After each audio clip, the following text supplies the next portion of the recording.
I just love art, bro. I hate AI. Welcome back to the channel where I turn a 1 hour 53 minute movie into however long this has become.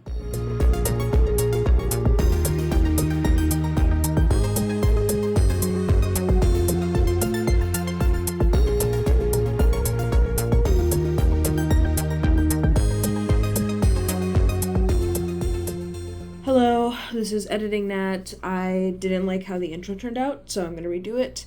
I want to just quick say hello, as quick as possible, say hello. My name is Nat. I am an artist. I dabble in very many craft. I have not been as consistent with YouTube as I'd like to be, but hey, here's a video, okay? You at least get 4 hours. The best way to explain generally what's going to happen on this channel is that it's a mix between my name, Nat, and hyperfixations. I have ADHD, I'm autistic, so the hyperfixations are real. That's what this channel is. I'm going to just essentially info dump on you. That's what this channel is. So buckle in, buckle up, strap in. Buckle up, strap in. Thank you for coming. I'll talk more about like future plans at the end of the video, but I just want to kind of set the stage for this video. It is like one very long video essay that does have an overarching conclusion. I do ramble a lot. I can't deny that. But I promise that it's the best way to This is what it's like. The best way to put it is it's a run-on sentence. This entire video is one long-ass run-on sentence. If you look at it that way, it'll make a lot of sense. So things that I talk about at one point in the video will come up at the end, and like it's gonna be a whole beautiful thing. So just go on for the ride. Try not to jump around if you can help it. And please, please, please go watch the movies before you come into this. But I'll try to make it as entertaining as possible and as contextual as possible. So I just want to say hello, welcome, enjoy. I can't wait to see you on the other side. Have fun. So if you see me looking up like this, it's because I'm reading. The script is behind you. So there is going to be major spoilers for I Love Boosters. I'm going to go like super deep into I Love Boosters, and then lesser so, but yet still notable, are the spoilers for Backrooms and Obsession. So I do think that this entire video would be best if you have already seen all three movies. However, I know that the majority of people only were able to catch Backrooms and Obsession in theaters while they were in theaters. So with that, I'm going to be giving a little bit more context to the I Love Boosters topics. The trigger/content warnings for each of the chapters is in the description down below. So if you do not want to talk, hear, listen to anything regarding those topics, then I will have a way for you to check down there. And then visually on screen, I will mention that there are content/trigger warnings for that specific section, given the movies that we're talking about. Now we're going to talk about AI. We're going to actually talk about AI more later in substance. For a disclaimer, one of the many, I do not use AI at all. I understand that there's a lot of nuance in this conversation, but really just to start off with my like real world, given all the context stance on it, is that we need to halt any progress within the AI space until we can get proper legislation that protects the little guy who historically, currently are not listened to in legislation. I mean, we have had a lot of wins in the Supreme Court as of today. It's the end of Pride Month. Boo. It's 6:30. Well, it is 6:30, but it is June 30th as well. So we have had a couple wins recently, but we still have a lot of anti-trans legislation out. Okay, that's beside the point. I'll get into that later. But for the purposes of this, we need to have things in place that will actually safeguard us. So we need to protect humanity before we can really do any progress. I was going to go on a tangent, but I will save this for later. Broadly speaking, don't like AI, and I think we need legislation. We'll leave it at that. And obviously with AI, the discussion of the effects on the planet are what are largely talked about. Unless you're an artist, then you're also hearing a lot about how it's stealing from artists. So To limit the scope of the discussion, I will be only talking about art and AI instead of art or AI and everything else and its whole repercussions. I do mention them throughout, but they're not the focus of the arguments themselves. The way that I've structured the content of this video is by having it in 2 parts. So the first part is going to be covering I Love Boosters specifically and going like fully deep into each of the characters. And so those are the little like chapters you'll see. You'll see the chapters for the characters. And then the second half of the video is going to be miscellaneous topics that I couldn't necessarily fit within the order of the first half of the movie, or I just start talking about Backrooms and Obsession within it, and I didn't want to put that in the first half. So I didn't want to exile the people for the first half who have not watched Obsession and Backrooms, which, by all means, I don't know what your life is, but if you saw Boosters and you didn't see the other 2, that's... I want to meet you. Oh, did you hear that? So, I Love Boosters. If you haven't seen it, I've already said this, but please go watch it. I actually just finished my 3rd rewatch of I Love Boosters 2 nights ago now with my best friend. We do have a little debrief discussion that we had. They're okay with it being posted, so that will be posted after this. I do want to focus on this first. I recommend you watch the movie is what I'm trying to say. And if you haven't watched the movie, I will be giving you a quick overview of the general plot so you can understand the rest of this discussion, because I will not be going in chronological order. I will be going in character order. There's no order to the characters. I just chose them in the way that they best flowed together. But each character, though, will be getting their own, like, plot focus. It'll get a little bit confusing if you haven't watched it, but if you haven't, the little summary of the plot is just very underdog story. You know what, let me read. A group of shoplifters take aim at a cutthroat fashion maven by stealing her clothes and reselling them at a lower price. What they call fashion-forward philanthropy. I mean, yeah, that kind of does give you the basis of it. What does Letterboxd say? A fearless crew of inventive young women turn shoplifting into a radical act of defiance. I do like that one better. I didn't log it. Yeah, no, I watched it alone that second time.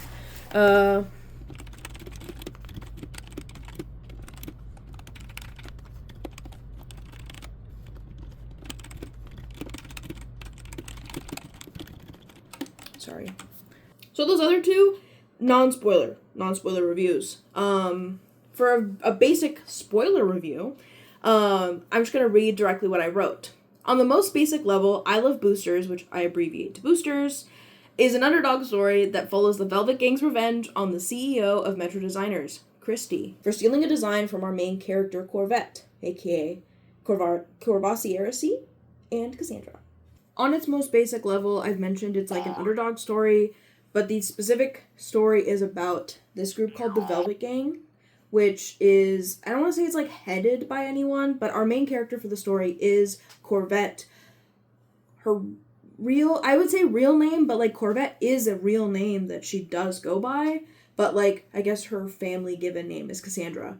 Another name you'll hear in this is Corvassieracy, which that's just a great one. That one's just fun. That one name doesn't really matter for anything. It's just like a fake name that's given at one point, but I had to include it because it's the title of one of the scores, which I honestly recommend just playing the score on loop while you watch this. I can't include any music. I'm trying not to get copyrighted, so you do that on your own. There's actually a point in this video where I want you to play a specific song, so we'll get to it when we get to it.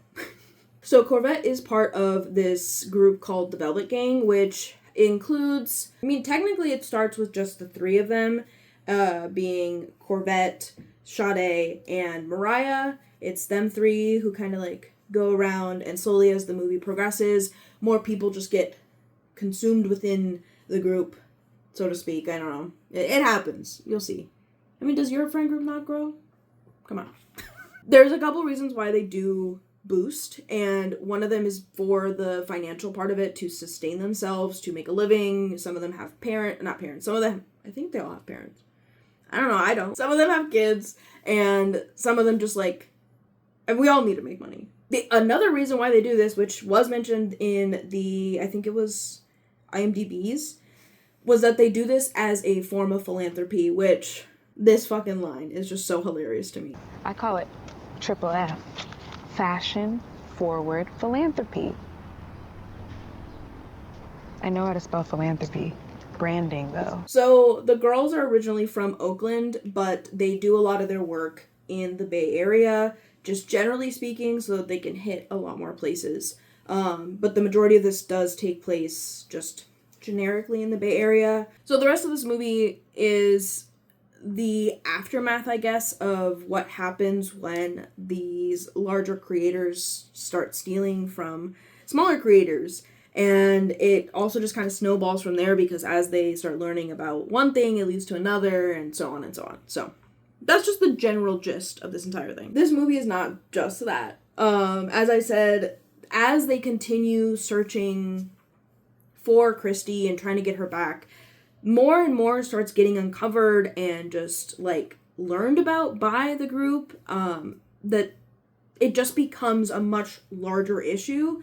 So Boots Riley, the wonderful writer-director of this movie, did not just stop there with his commentary on capitalism, just saying that big guys always steal from little guys. No. This shit is like an onion, bro. Like, it doesn't just stop at the characters either, or the plot points.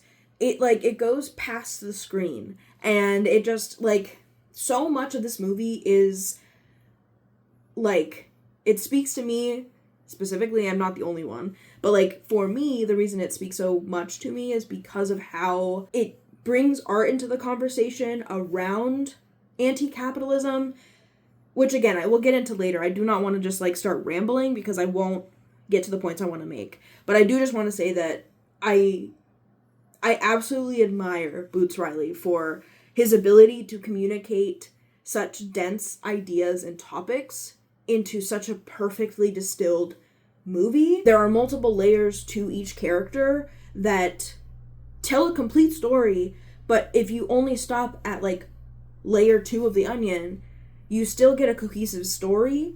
So it doesn't need the depth to be understood, but you can get the depth even if you don't understand. Another big praise for the movie is just how, and I keep phrasing it in this specific way, of everyone gets their needs addressed. And I don't mean that in that, like, everyone gets their needs met in this movie. I just mean that every single person who is in this movie has nuance. Some people's nuance is whether or not they're cold or hot. Other people's nuance is life and death. Riley does a really, really, really good job of implementing these pieces as the story progresses, instead of just dumping everything about the character all at once. In a world where the blockbusters are just giving you everything up front, face value, this is not that, and it's very refreshing. Another thing that I like about this, which is similar to how his character development is throughout the movies, or throughout the movie, is also how the resolution is throughout the movie. So he doesn't just leave resolution to the end. There are a lot of, and I wrote down, mini resolutions throughout the entire movie. And these, like, mini resolutions could be their own movie all in themselves. Like, this last time that I was rewatching the movie with my friend, I was really, like, honing in on how much, like, how different the story of I Love Boosters would have been if it was from the perspective of Pinky Ring Dude. Like, with him, imagine how different of a movie it would have been had it been, like, through his lens, and what would that movie look like? And I feel like that could be done with every single one of these characters, because the characters themselves have so much depth. But basically, these mini resolutions are Group A runs into Group B thinking that they are opposed, but then they find out, oh my god, we should just work together. What I like about them is that they help address concerns that you as an audience member have about what this is teaching us about our real world. And I'll talk about it later. How many times will I say that? We're just going to start off with the main character, Corvette. We started off seeing the back of her head, Really cute. I like the little turquoise, it's like a little triangle. It's a little rat tail. Her little started of a rat tail turquoise that we see first.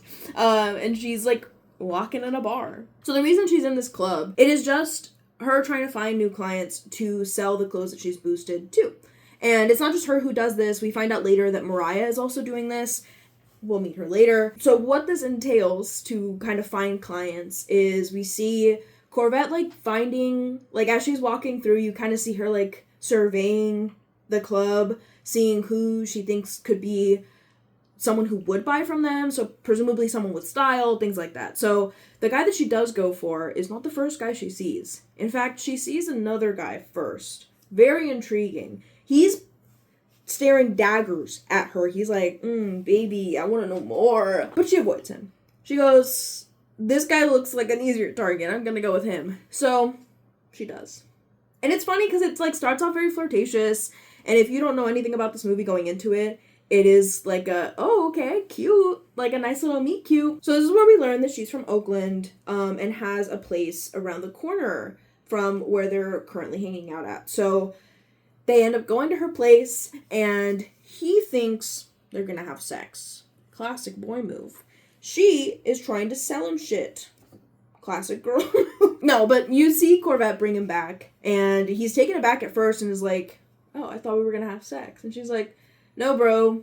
So do you want any of this clothes or not? Because you're not getting this anywhere else for the same price. So we meet the rest of the Velvet Gang after this during one of their first boosts that we see in this movie.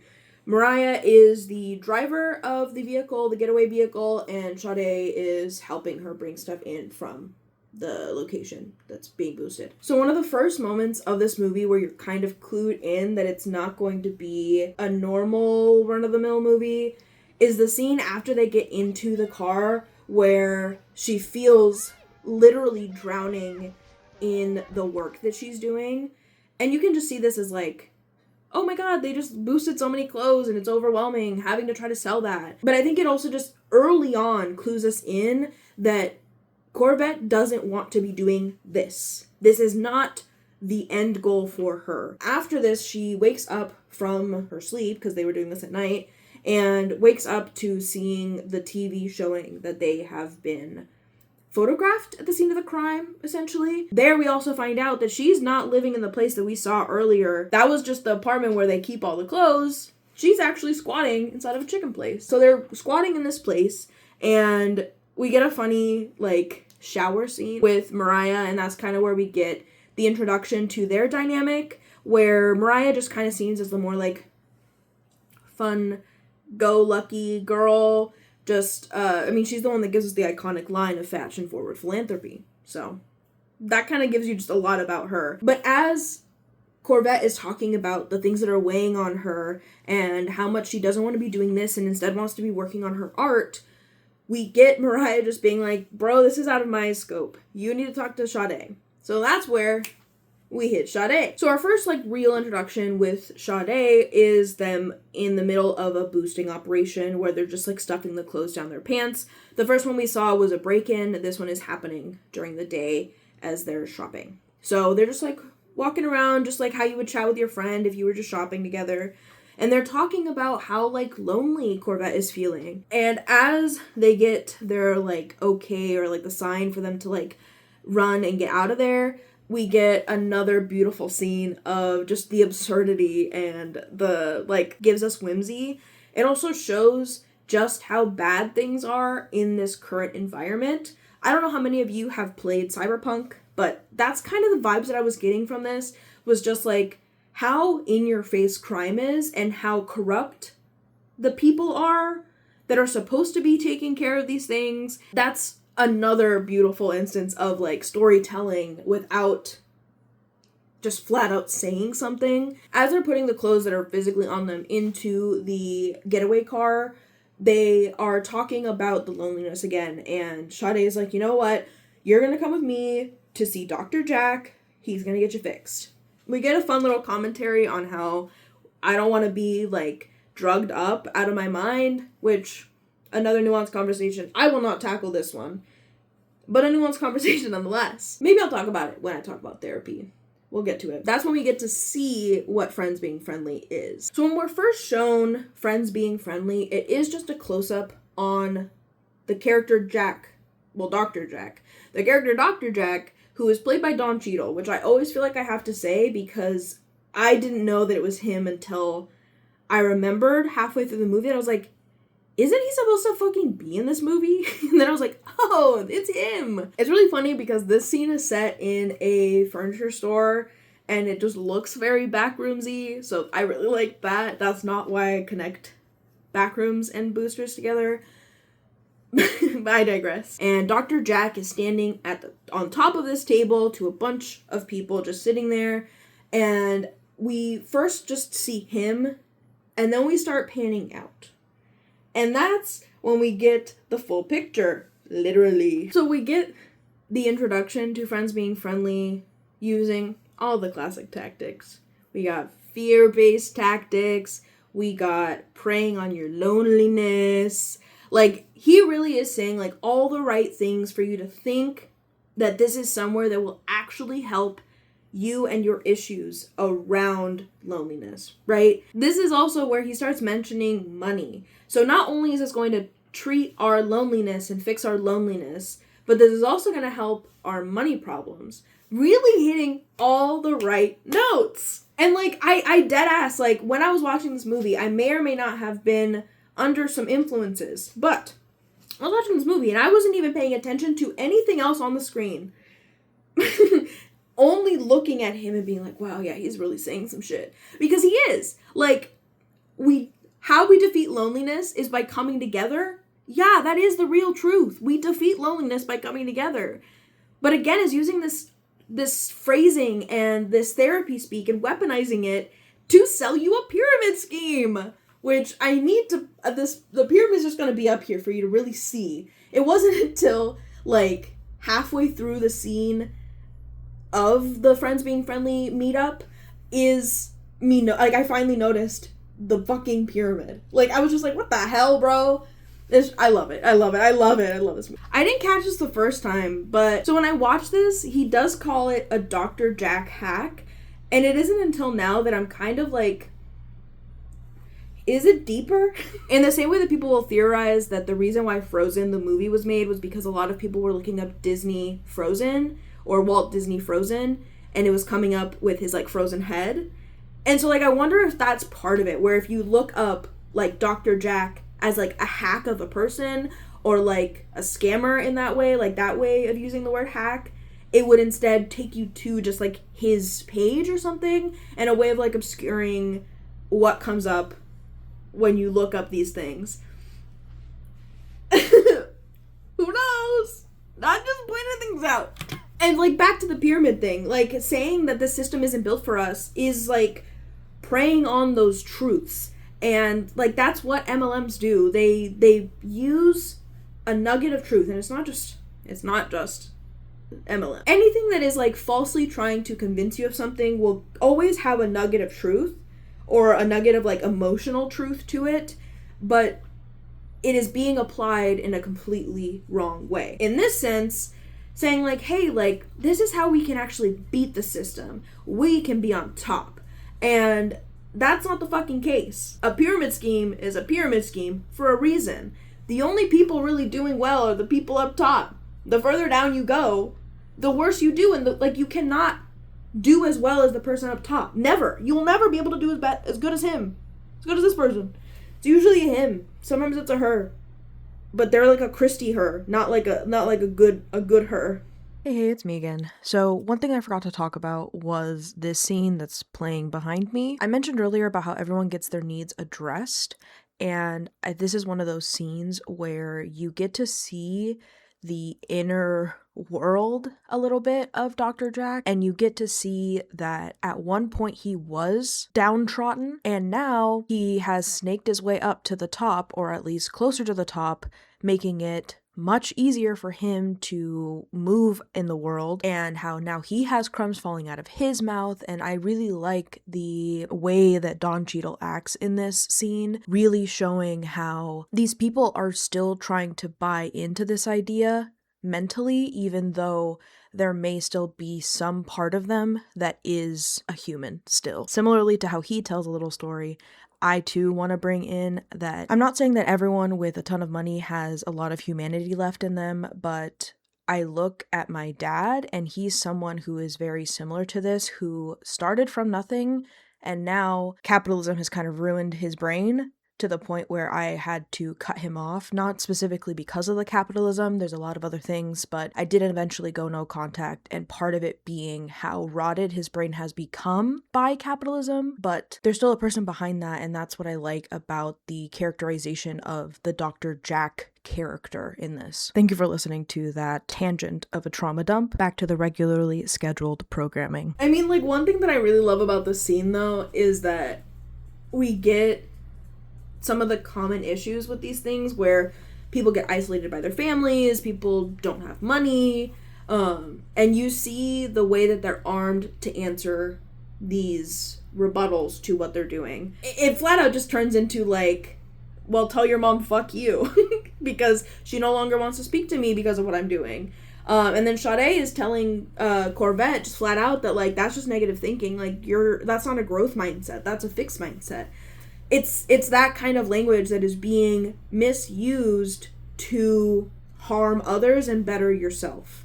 Because Dr. Jack is getting a lot of money from all these people, because if he's not the one at the top of the pyramid, he's still pretty high up there and getting a lot of money if all these people are under him. So I think one of the other funny parts about the scene is like the massage chair scene, where it's funny, obviously, but it's that false sense of security, the calm that they're really trying to sell to you in a very literal form. Beautiful. Mwah. Beautiful. The Chitterby would like to join.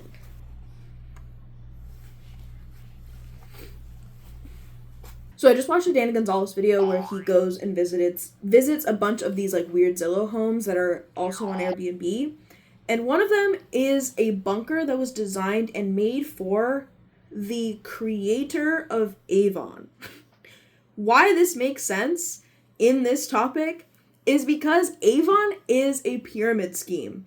Another one that a lot of people aren't aware of because they have like actual products as opposed to other ones is Tupperware. Tupperware is another MLM brand.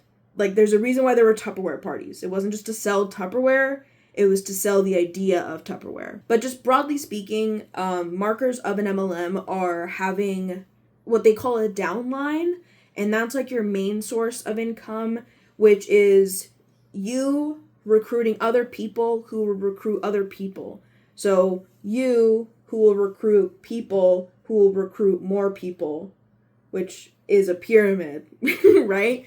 So that's where it gets the name pyramid scheme, and the reason why they're not illegal is because they still sell something of value, even if the value is like shitty ass leggings. And like they do this in like really sinister ways. I mean, it's pretty well shown in the Dr. Jack example in the movie, but they really know what words to use to get you lured in. They know what the hardships are. And maybe they did come from these kind of hardships, but it's not about how much effort you put into something that will get you more money. Like, you can't just do well enough and make as much money as the person who started the company. That just won't work. You can't hop higher in the line. The only way you really hop higher in the line is by having more people below you to the point where, like, you become someone higher up. Or you're an influencer who just has a fuck ton of people, which again is just growing your bottom, your downline. So the way that the downlines work is any product that is sold by a person or people getting recruited, because to get recruited, you do have to put money in order for you to even start. It's usually in like a starter kit with like items that you have to sell, but in that, it counts as a commission because you're selling products technically. So you sell that product to someone else, you get some of that money, and the person above you gets some of that money. And then the person above them gets some of that money. And so on and so forth. So you can see how the trickle is going up. Trickle up economics. And like the reason why these are so predatory is because they do go after people who are enticed by not having like a boss necessarily, having a tight schedule, being able to fit their life and their work into their life instead of their life into their work schedule. So I get why people would join. And the type of people who do join are typically people who do not have jobs or are single mothers, are just mothers in general who want to go back to work, but they can't afford anyone to take care of their children. Like some really vulnerable populations of people who are also lonely. Like, we're all lonely. Mothers, lonely. I'm not a parent for that reason. I don't want to have kids. Good on you. I'll help you babysit. I can't have kids. Back to trickle up economics. That sounds like capitalism, doesn't it? I think one of those reminders that it is larger than we think it is, and it's not just the interpersonal, but the larger problems, is with the names that it has on the pyramid. Like, you're not going to get an MLM like Avon, Monet, anything like that. You're not going to get those kinds with those big names in them. But capitalism is a pyramid scheme in the way that, like, there's always going to be one person on top. Currently, it's some Nazi with too much money, with a T, and then the other billionaires, and then the other multimillionaires, 100 bajillion millionaires. And that's what I like about how Riley writes his stories and his characters. I can really only speak to this story. Sorry to Bother You is next on the list, so I will just talk about I Love Boosters. But what I like about how he constructs the characters in the plot for I Love Boosters is just how deep each topic goes. So Friends Being Friendly and Dr. Jack touch on the MLM issue. They talk about the loneliness issue, as well as just generally speaking, like the weaponizing of language, not just by like corporations and people who have a lot of power, but also just day-to-day, like people to people. I think the biggest thing that the Friends Being Friendly entity and Dr. Jack as a character really bring to light, though, for me specifically, as I was watching this, was the idea of third spaces. And I know that that word has become like a buzzword, but that's part of this discussion on how it has been commodified instead of what it actually is, which is a form of building community. What is a third space? It is a third location in which you spend the most of your time. So typically this will look like school and home for kids, adults and some teens. It could also be work and home for a lot of people. It does get kind of dicey for kids who work, so we're talking about a fourth place, but for ease of conversation, third spaces. And like with work and school, you do not pay to be there. Same thing with home. Well, I guess you do pay to be there, but we shouldn't. So it's a place that you don't have to pay to be at, which is the main issue with third spaces today. I'll start with an anecdote from my own life. I used to be a barista at Starbucks from, I wrote it down because I forgot, 2018 to 2020. One of those years I was partner of the quarter, so I was licking some boots. But back when I started, the third place for Starbucks was a major pillar for how they ran their company. It was very centered in every kind of interaction that you were having with a customer, whether it be in the drive-thru, inside the actual cafe, if you were just like wiping down tables in the cafe. And it wasn't until after I left Starbucks that they started pulling away from the third spaces, which I do believe is in part because of COVID and what lockdowns changed for a lot of businesses. It's the reason why we have like a hiring issue, because they figured that they can make the same amount of money with less people working. But after a certain point, we started seeing a lot of baristas seeing a difference in training. We were getting a lot more focus on speed and getting the customer out and happy with their order as fast as possible, instead of connecting with the customer and making sure that they want to come back. They kind of tried bringing it back in like the forcing the baristas to write something on the cups. And it wasn't just in the trainings on how they were telling people how to be a barista at Starbucks. It was also in the way that they started taking furniture away. I think they also got rid of the refill, like free coffee, free tea refill if you sat in the lobby long enough. And like cafes really were one of the last places, and like still are if you're able to go to a local one, which I suggest. That's kind of where I got a lot of work done on this thing. The people that this hurts the most, though, are, like, the youth. Young kids these days do not have anywhere else to go. Like, even if there is a playground down the street, we are starting to see people get arrested for letting their kid walk alone. The outdoors isn't even a third space anymore. Like, we cannot just exist outside without it being criminalized. And that is having a lot of repercussions everywhere. At first, the internet was a pretty safe-ish, compared to now, space, I guess.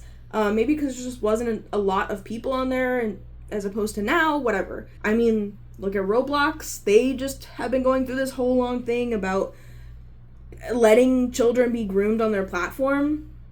Won't touch it, but you can look into it yourself. This just, like, limits it a lot. Like, growing up, I had places to be on the internet that were age appropriate along the way. One could argue how age appropriate it was for me to be on Tumblr as a teen. Who knows? But like things like Club Penguin and really children only sites did exist at one point. And now they really don't. And we saw like the first big shift of that with the erasure of Flash games and the accessibility of Flash games, and then we started seeing more like live service things like Fortnite and Roblox becoming more popular within various age groups. With all this change has raised a lot more concerns, because before, when I was able to play on like the Disney Channel website and play the games on there, those were single player. Like, I was not interacting with other people, so there was no possibility to be confronted by an older person pretending to be like a younger kid. But now it's everywhere, because kids and adults are both being shoved Fortnite and Roblox and all these other live service things, and there aren't enough safeguards in place for these things. So we're seeing less and less kids being able to use these things, and we're seeing a lot of legislation that's being tried to pass to save kids and to keep them safe. Congress may finally pass legislation to keep teens and kids safe on the internet. And we're going to bring in a special guest or two to talk about it. Is it Mr. Beast? It's two members of Congress.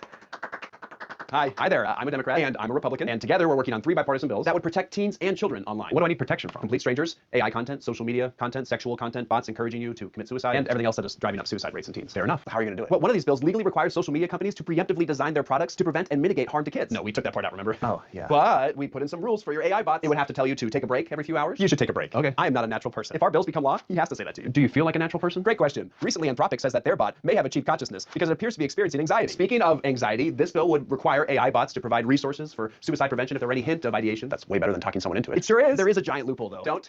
Not now. Basically, big tech companies can still pretend they don't know if the data they're collecting is from kids. So if they collect my data, they still won't get in trouble? No. But we have age verification. This one received a ton of bipartisan support from the commission. It would require app stores to use age verification. How does it work? We don't explicitly say how it should work in the bill, but in order to meet the requirements, app stores will likely ask you to upload your ID to restrict what you see if you're a kid. What about for adults like me? Then uploading it will prove that you're an adult. Yeah, but they still have my ID. Doesn't that jeopardize my own data privacy? Yes, that is a downside of government-mandated age verification, but also some Republicans are hoping that by passing AI regulation in this bill, it will keep federal regulation of AI at a minimum. Can you stop? I just think we should be honest about what we're debating right now. If it were up to some of us Democrats, social media would be banned for everyone under 16, like they do in Australia. Oh, so this is about Australia again. What do they have that we don't? I don't know. Universal healthcare? Bluey? Yeah. Who will protect us from them? No one, Johnny. Bye. Oh, walk away. This is so typical. When, hey, maybe let's legislate that these apps cannot be harmful for kids. Facebook? Allegedly? And like, free is also kind of going away. So apps like, Twitter has started subscriptions when Elon first got it. So that has had subscriptions tied to it. Instagram and Facebook, well, I guess just Facebook Meta in general, has started rolling out subscription models with their things. And like, there are a lot of different monetized ways that are starting to pop up in these spaces that used to be free. And now they're getting to the point where you can't even look at an image without having an account on that app. How do I know? Because I deleted all of my Instagrams. I did have a lot of Instagrams. I deleted all my my social media. So I deleted my Instagram, I deleted my Twitter, I deleted my Facebook, I deleted TikTok now. TikTok still allows you to watch videos if you aren't logged in, and sometimes it happens with Instagram, but more and more I'm seeing that instead, when I click on a link, it takes me to the login page for Instagram instead of the image that was sent to me on Instagram. So it's getting horrible. It's getting bad. Because before, they used to allow free apps because they were able to just sell your data. But now selling your data isn't enough. They need money because they want more of it. Not because they need to make the platform better, or they are going to make the platform better, because it does need to be better. I mentioned before, they need to fix their algorithms. It's harmful. All of them. Not specific ones. I'm not trying to get sued. And now we're getting a lot of AI slop too. So it's like, even if you do have these apps, how much of this interaction is with other people making actual stuff and posting actual stuff? Like, we've hit the 50-50 point, and it's only gonna get more body and less human-y as we go. It's not just the economy that's K-shaped. What we are now seeing with all of these third spaces being lost or taken away is the monetizing of them. Whether it be a literal place called a third space, or it's people claiming that they're trying to build community, but are charging you $30 to enter a space that you then have to pay dinner for. Don't get me wrong. You have to pay for food right now. I get it. I totally get it. Why are we charging people overhead when there's no overhead cost? I went to an event where you had to pay for your seat, but the seat also came with the art supplies for the event as well as a goodie bag. And the goodie bag was a goodie bag. So it had some good stuff in it. You got your money's worth, but that's not every event. I've seen a lot of events that are advertising community building and like find your tribe, which gross language. Let's not appropriate Native American culture. First. Second, why are we commodifying these spaces? If there is no overhead cost, it should be free. So like, I have seen a lot of these kind of events that are asking you to pay the person organizing the event. Which, sure, if you're trying to become an event organizer that has to charge their services, why the fuck are you labeling it community? Community is free. Fucking stop. Charging for community events is giving landlord. I don't know how else to explain it. You are charging for something that should be a human right. To make this a productive conversation, I do want to kind of give some ideas. It's not big or anything, and this is not exhaustive at fucking all. There's so much more you can do. But just like off the top of my head, I came up with this list of high, medium, and low effort, low cost, low lift things that you can do to help build community. These might not all feel like they're directly community building, but they are helping you break out of that idea that capitalism should run everything. The first one on the lowest list is to shop locally and like go to like media stores. Like if you love movies, go to a local used media store where you can find DVDs, whatnot. When you're there though, try to make friends. This is hard. Trust me. But I went to an event once at a local media store around me. They were holding a album listening party for the 1-year anniversary of Midwest Princess by Chappell Roan. So there we spent like an hour kind of just like walking around listening to the album. And as I was walking around, I got to talking to some of the people around there. So things like that where you are free to come and like just peruse. Because you don't even have to buy anything. You could just go and look. But if you buy something, you buy something. Physical media rocks. And so you never know who you're going to get to like know and talk to. Opening yourself up to talking to random strangers in areas that you have common interests will help you to talk to strangers in areas where you don't have a common interest. Another one is indie alternatives to like big box stores or things like that. Indie is a very loose term. I just mean like the smaller the better. So if you have like a local grocery store that is all throughout your state, sure, it's not tiny or like person to person owned, but it's at least a little bit better than shopping at like a Target, which fuck you, Target. Another one is joining a no-buy group. A higher lift task would be to create one, but there usually are buy nothing groups. On a small scale for a buy nothing group is like you and your friends. For instance, if I no longer needed my set of headphones, instead of donating it, I would ask any of my friends, hey, do any of you need a pair of headphones? I no longer need them. They still work fine. Anyone want them? And you just give it to them. You just give it to them for free. No buy. Doing things like that is not only good for the environment and like just generally speaking, especially if it's electronics. We don't want to be buying a lot of metals because of the issues going on in the Congo, which, let's insert a free Palestine, free Sudan, free Congo, free everyone, which we'll get into. You could put this movie on for a bunch of friends. You could send them this video where it talks about a couple movies that they should watch. That sometimes people don't watch movies, but they do watch videos about movies. I do that with TV. I don't really watch TV, but I watch YouTube videos about TV. Hey there, this is Editing Nat. I just wanted to come in to further explain some of the points that I just brought up. First off, the reason I talk about doing a no-buy group is because you build community in more ways than just relationships and friends. You also start to build the muscle that is very needed for community, which is sharing and eliminating any part of the capitalist machine that could still be seeping into your friendships. I understand that not everyone can do this, and sometimes you do need the money, so I completely understand.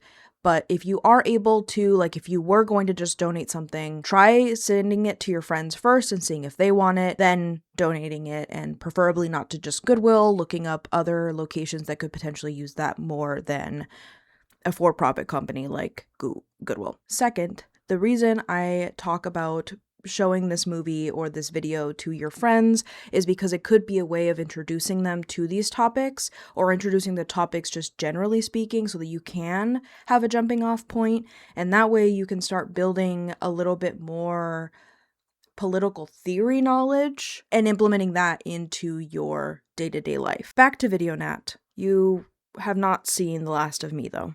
See you later. On to the middleist group. Similar to like a buy nothing group is starting a grocery group with your friends, family, community. Like, let's say that one of you guys has a Costco card. We don't all need Costco portions. So like, let's say that you get those, they have the Mexican cheese bags. They're like this big of a bag, but they come in two. So let's say that you're not going to use two and you don't have room in your freezer to freeze the other bag. What do? You go, hey friends, does anyone need bag of cheese? And if you are well off enough that you don't need the $3 that it might be for that bag of cheese, don't charge them. If you need the money, I understand, and you split it 50-50, they pay you exactly half. Whatever it needs to be. But doing things like this can, I'm not saying put strain, but you're getting your money's worth, and that way, it's fighting against capitalism. Capitalism is all about not getting your money's worth. They want to swindle you.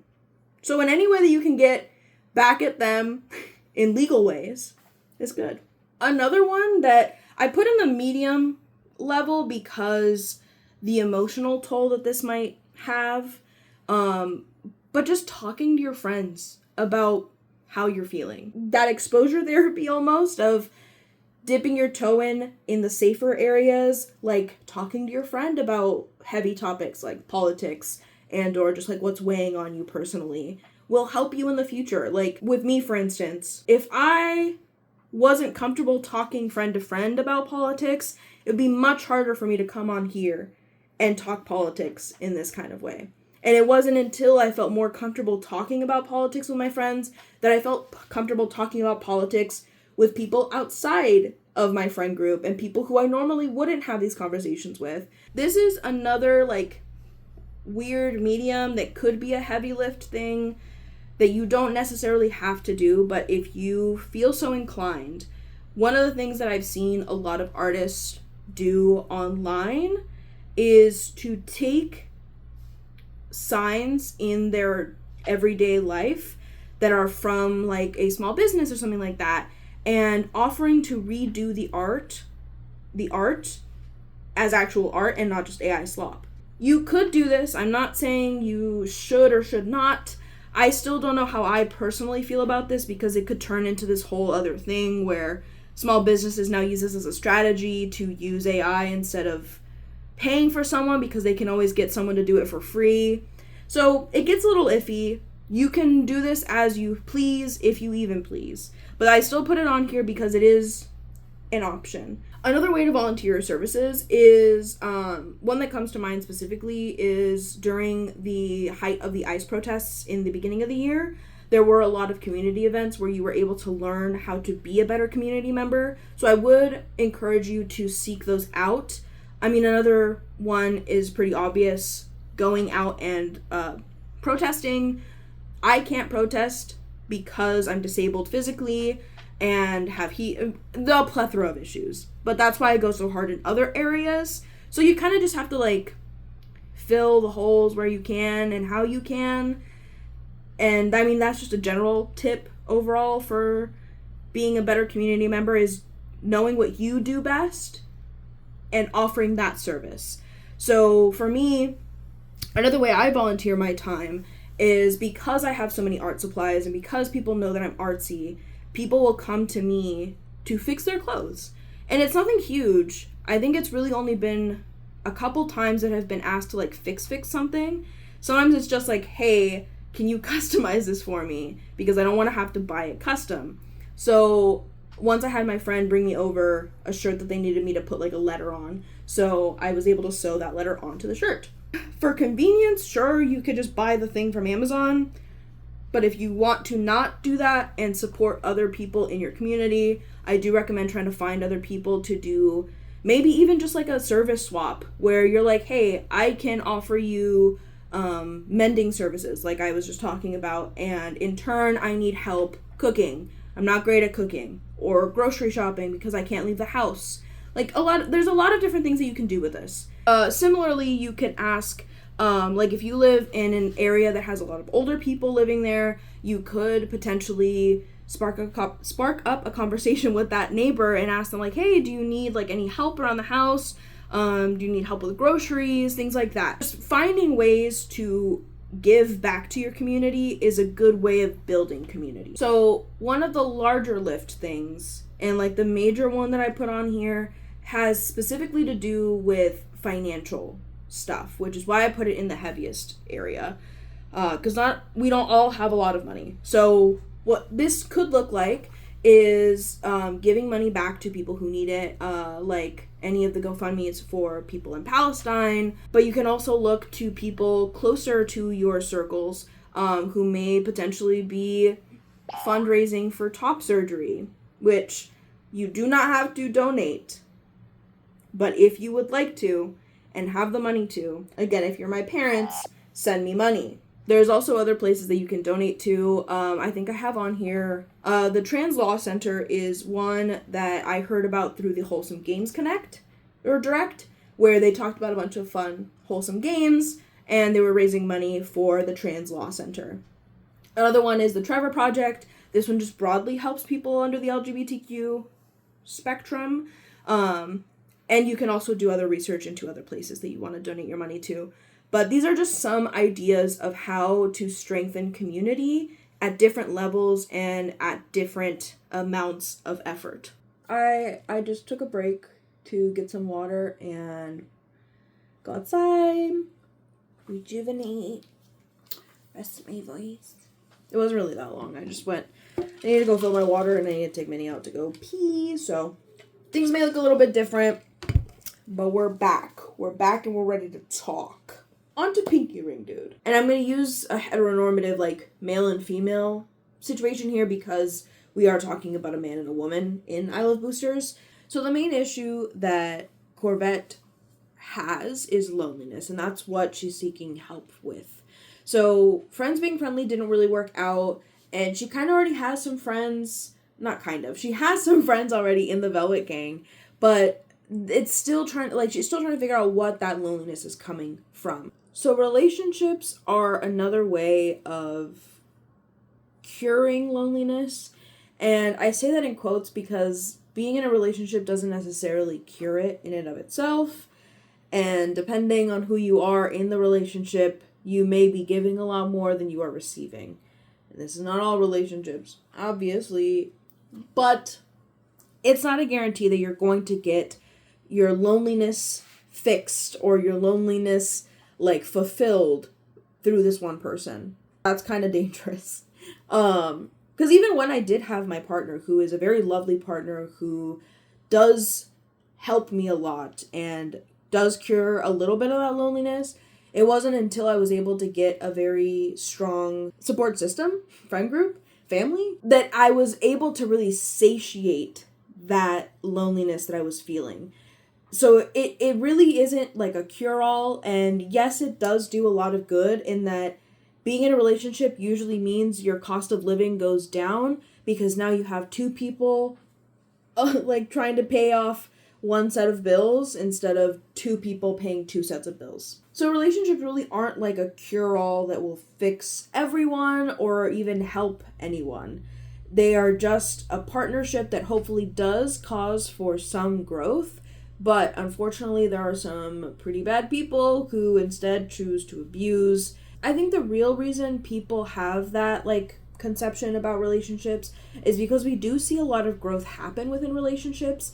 There are often times that like a man is fixed in a relationship and they finally become this upstanding guy, but that one isn't great because it's putting all the onus on the woman, and two, you don't need a relationship to do it because fundamentally all you're doing in that relationship is fixing yourself to be better. And the reason why it's so dangerous to believe that being in a relationship, and specifically like a man entering a heterosexual relationship, will fix him is because, again, it does make the woman responsible for all of that. And in a way, it obviously makes her more of a mother figure instead of a wife in an equal partnership, which in turn makes the guy infantilized and allowed to continue to behave incorrectly. So it just has a lot of ramifications that are not great in either way. And I think when we're able to realize like the underlying reason relationships look like they help, it's like the example that they gave in my psychology class when we were talking about correlation and causation, right? And it was about how ice cream sales are higher when there are more murders. And you're like, oh my God, like what the hell? It's not that ice cream causes more murder. It's that it's summer and it's hot and people are fucking irritated. So like, it's one of those situations.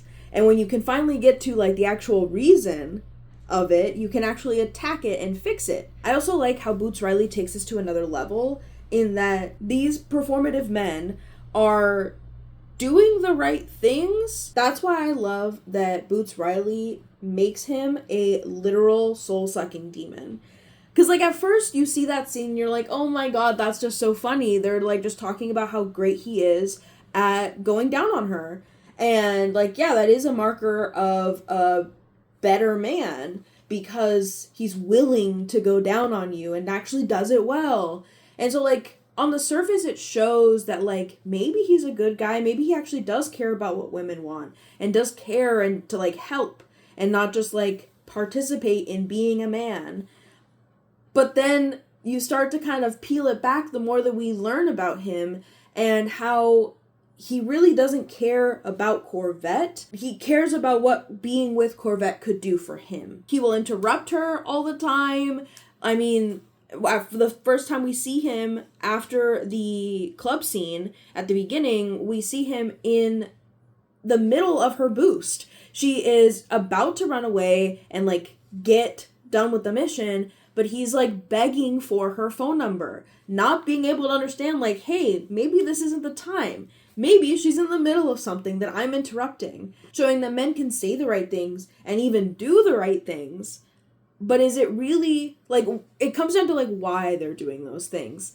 And the more we get to talk to Pinky Ring Dude, the more we understand that he's just trying to get out of this curse that he's under. And even then, that is him putting his needs above Corvette and all the women that he is at one point helping. But the majority of the time is spent valuing what he wants and his position and everything over what potentially could happen if he does help the women in the situation. Because to him, he's like, hey, like, I'm doing the good work, and like I've understood that I'm the problem, and that I know that I have a lot more to do, but he's still showing that he is not ready for a relationship, especially not with someone as strong and confident as Corvette. And I think it's even funnier, like, the longer that we are exposed to him, the more the red flags are just in your face, to the point where she eventually gets snapped out of whatever spell he had her under after showing her the friends being friendly thing, which, that is hilarious that he's also in it. But girl, it wasn't him standing in your literal way trying to do better for humanity. Literally standing between you and your friends. It's fine. She saw the red flags and she said no eventually. But it's just things like that that add to the character that really feel like a real man today, like a complex man who understands that he's doing harm, but doesn't understand how far that harm goes. And seeing that it's not just knowing how to be nice towards women and how to sound like you value women, but actually valuing them. And again, that's why I love that she rejects him at the end, because it shows that, like, she understands. So please understand that you do not have to settle for the bare minimum of someone who will eat you out and listens to what you say. Bare minimum. And so revisiting the sex demon scene, it adds another layer of complexity to everything. Because, yeah, the first time you watch it, you're just like, oh, this is just the grandeur of this movie. Like, it is just so big and so funny that it is so literal in this way of showing that he is so good in bed that he is a sex demon. But then, knowing what you know, having finished the movie, you really do start to see that he is much, much more nefarious and more literally a demon, and not just a sex one, but like a literal demon who is literally sucking the souls of women to better himself. You getting it? So again, it's not women that will help men in relationships, and it should not be. It often is because they take on that emotional labor, but it shouldn't be. And continuing to believe that the women are responsible not only continues to push that onto them, but then continues to normalize it so that people are expectant to not have to do any work leading up to joining a relationship. Yeah, because polycules, you can join a polycule. Do you join a relationship, though? Whatever, you know what I mean. It really does give men a, like, get out of jail free card where they're able to do good enough until they're called out for it. What I really like about how Pinky Ring Dude is presented in this is that it also touches on the bigger issues at hand and putting into perspective the issues that men are having versus the issues that women are having. Where men have an issue of trying to find someone and that being their end-all be-all. That is their biggest issue. And when you think about it, everything kind of just comes back to trying to get a man. I mean, they're trying to get a man's approval, but I meant a woman.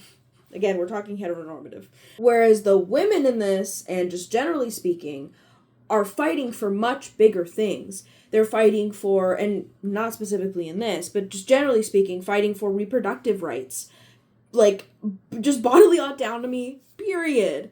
Having say in our own legislation. I mean, like, look at how many men there are. Not a lot of women.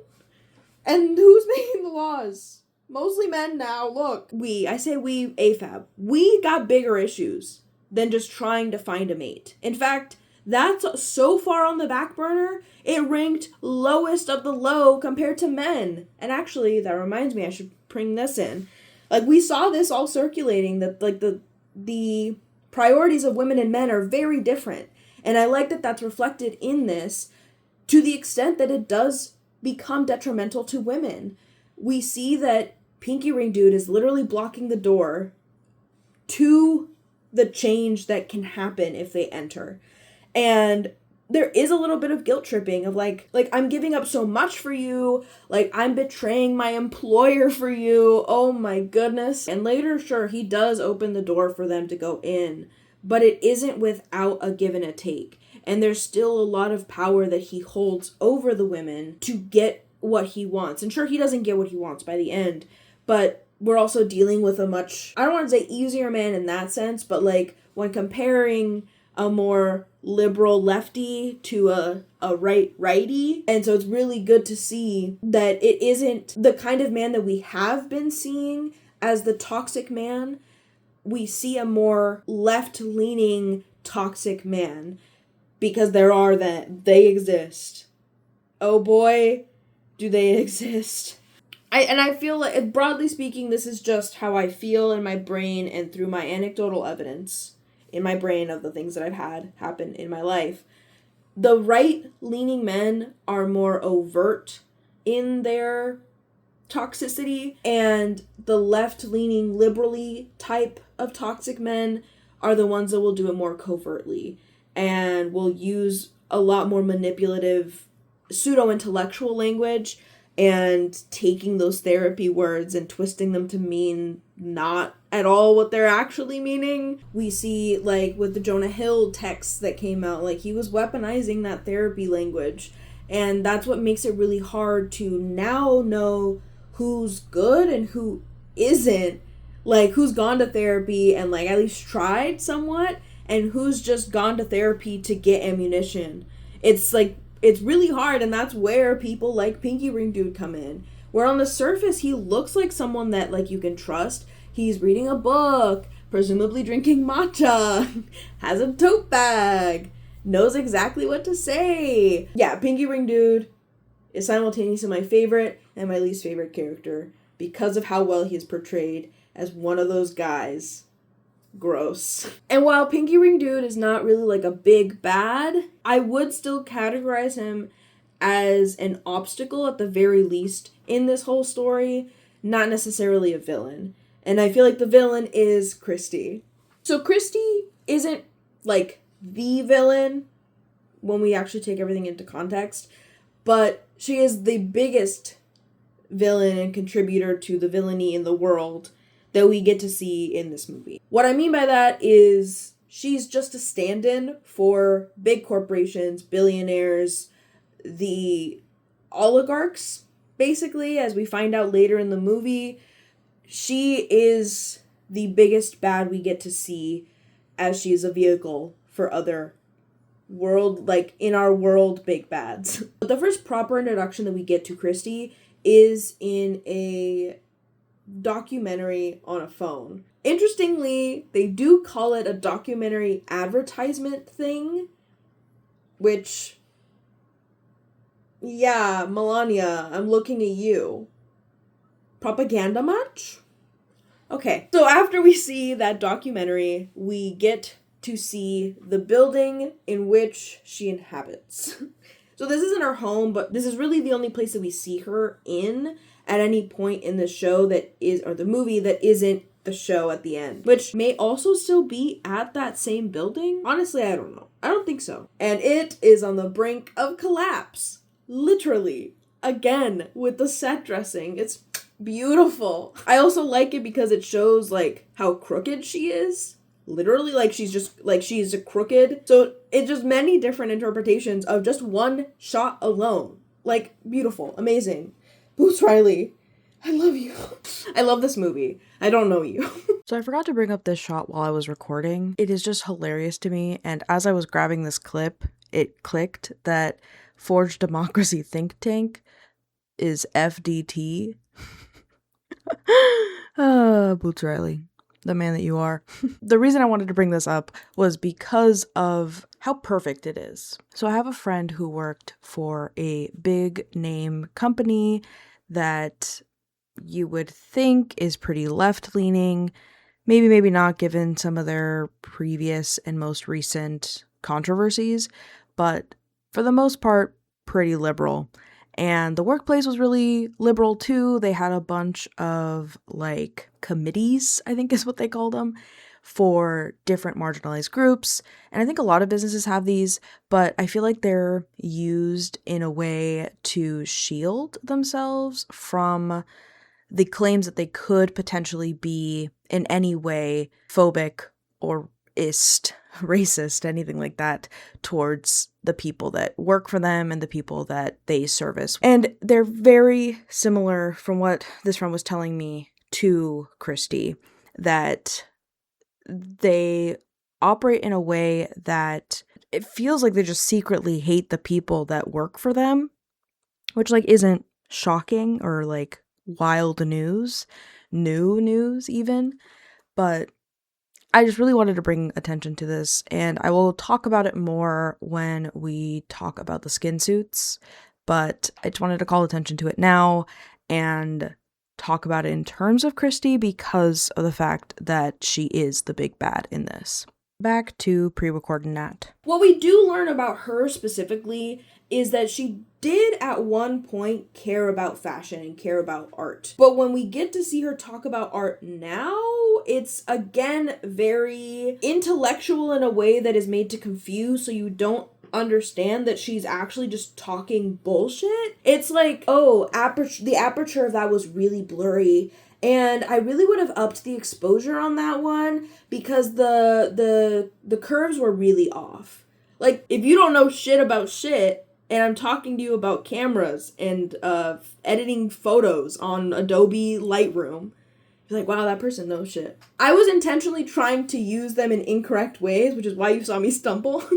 But it's like that. Like, that's how she talks about art. It's not genuine anymore. It's very formulaic and very manipulative in the way that she's trying to get people to just buy in to these very simplistic designs. Honestly, nothing that I've seen is cool other than Corvette's stolen piece. Which brings us to the whole freaking shebang that brought us all together. I mean, not really, they were already boosting from her, but it didn't help that she stole from them. We also find out in that documentary that she got her shit stolen from a guy who was bigger than her, bringing her into the industry. Again, showing the more macro issues of men stealing from women, and then women stealing from other women, most often Black or brown or just people of color, women of color. And it isn't just Black women or women of color that get their shit stolen from other people, women higher up than them.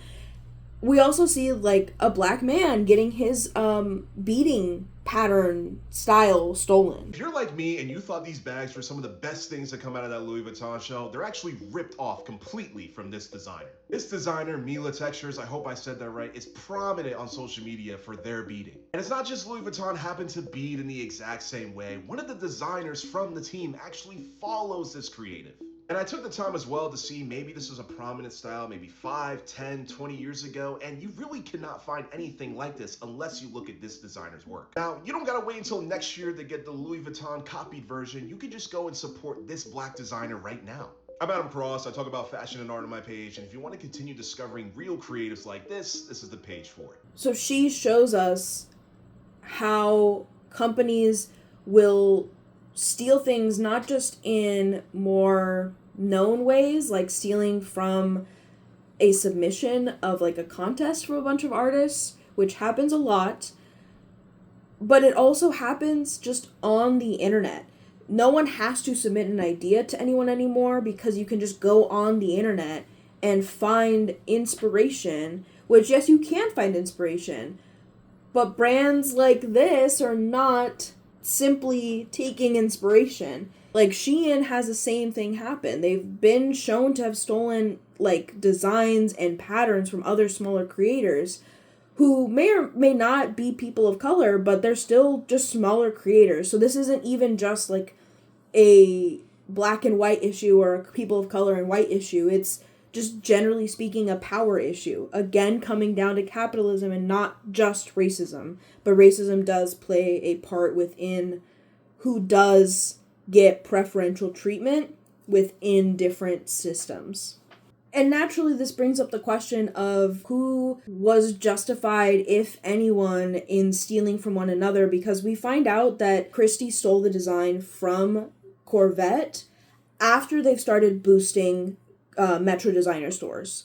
So this is not a targeted thing for them. That is just their niche that they fill. They only take from those stores so that people know that they can buy those clothing items from them.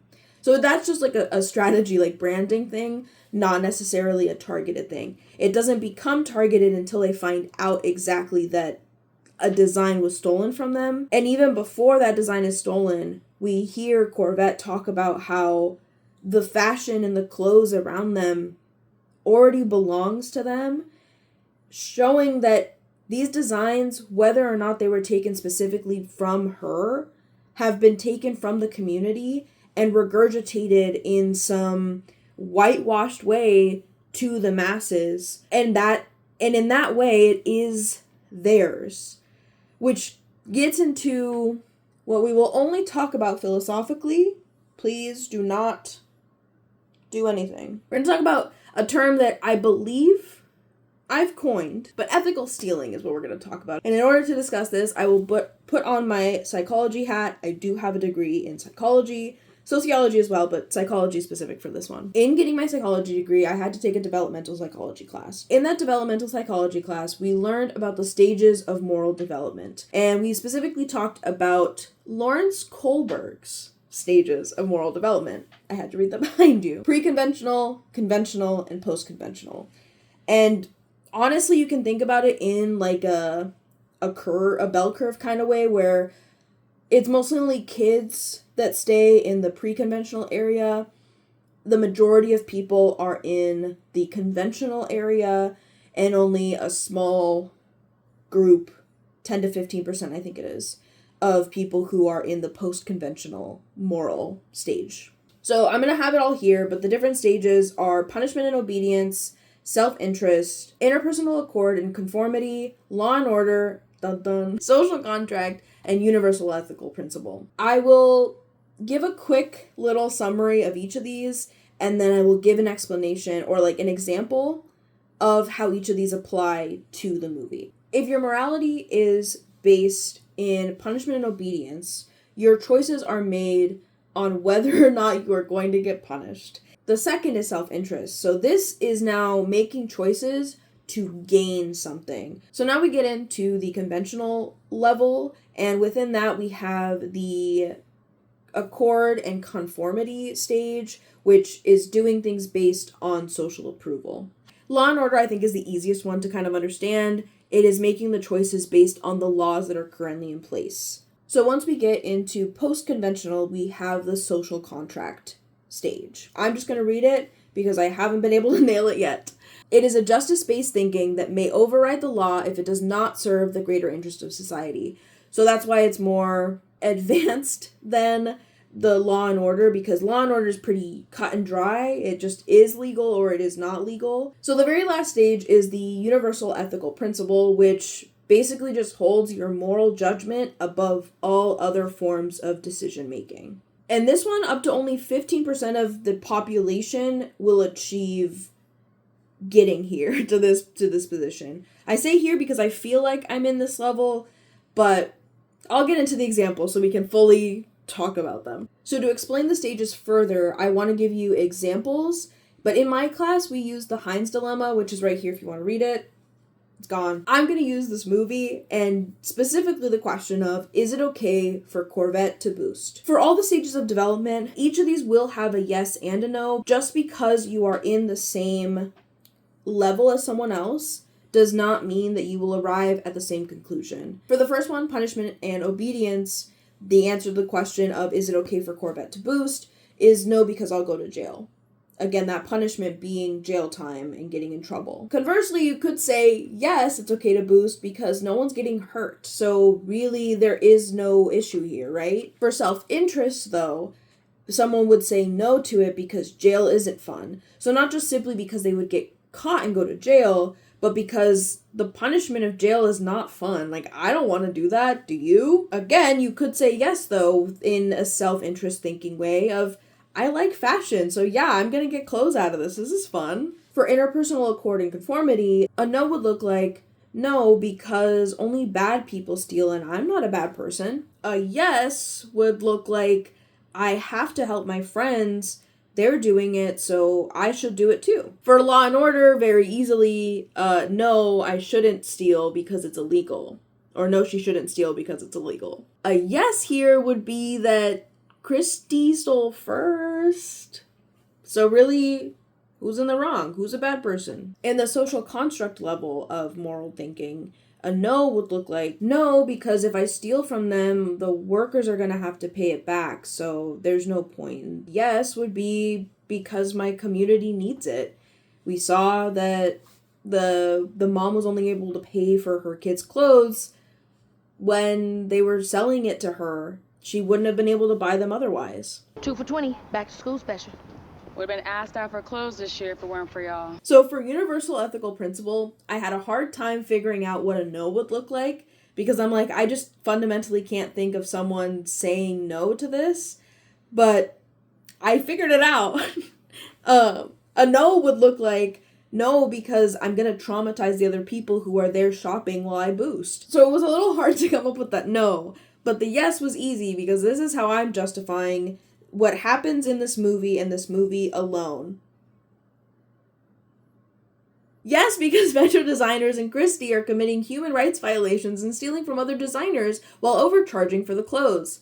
None of that profit is ever seeing the people who made it either, and we'll get to that with the factory workers. I just needed to read that verbatim what I wrote because, that's it. So now I think the term of ethical stealing does make a little bit more sense and has a little bit more philosophical evidence, would you not say? And it's not just like a tit for tat kind of situation, but I think it's even more justified after they find out that Christie has stolen from them, but it still feels justified before that, knowing how the industry affects everything else. Philosophically speaking and theoretically speaking, one could see that the Velvet Gang and Corvette stealing from Metro designers and Christie is that no one is really getting hurt, especially the more we find out about how Christie makes her money and how little it actually means for the clothing itself to get stolen versus the more big ticket items. And for all the fingers to be pointed solely at the Velvet Gang and any other booster is completely neglecting the stealing that happens the other way around and the crimes that are committed from the top down versus the bottom up. If the consequence is a fine, poor people are the only people who are actually being held to any kind of standard.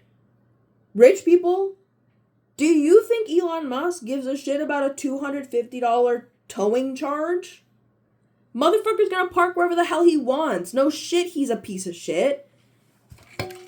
I digress. Going back to Christie as a character, I don't doubt that she at one point cared about art. I mean, she does talk about it now very soullessly and just very, like I said earlier with all the camera and exposure talk. It's not really saying anything. Not only does she not care about fashion as art anymore, she also doesn't have anyone really able to tell her no in any capacity or negotiate in any kind of way that isn't 100% beneficial to her. We see this a lot through her assistant and how she's often treated much like Andy was in The Devil Wears Prada. The relationship that Christie has with her assistant Jamie is, I feel like, what Devil Wears Prada 1 would have looked like had it been made today. Or like if we focused on the dynamic between Miranda Priestley and her assistant in Devil Wears Prada 2, that's the dynamic that we have here, where we have a Gen Z, young up-and-comer who is the assistant to a god-awful boss in the fashion industry. You see how often the assistant is trying to redirect Christie in any kind of way that is, I mean, at one point just called reasonable, because yeah, all she's asking is for reason here, but it is the same kind of dynamic that happened in Devil Wears Prada, and I feel like that's why they couldn't just make another Devil Wears Prada or a Devil Wears Prada that focused on that boss-assistant relationship again, because there's much different dynamic. It isn't as much of like bowing down and kissing the ground that you walk on. There's so much more disinterest and not really caring about a job anymore. And that's for many reasons, but we get it at the end where she just kind of starts getting fed up and she's like, no, bro, we're not doing that shit. Like, people don't want to just wear all of this like fashion and the art that you're giving them. They want to make the art. They want to be the artist. And much like the ending results in a strike, I feel like the only way to get brands to listen, I think in a more micro scale, is to not buy pieces from artists who you feel are no longer in it. Voting with your dollar is a solution in a lot of ways, obviously, but I think in this way of supporting artists that you believe care, and not just about producing something that is of good quality, but also ensuring that the process of making art is still sacred in some kind of sense to that person or that creative. And that's the same thing with the larger corporations. If they see that people aren't buying the clothes because they're made poorly with like cheaper materials, things like that, you don't have to buy that. Sure, it looks cute and maybe you do need something soon for an event. I promise you have something in your closet that you can make do. You do not have to buy a shittily made project. Not project, a product.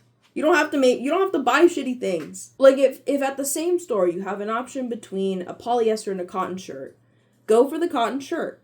It is much better quality because polyester is just plastic that doesn't really work well against the skin. Go for cotton.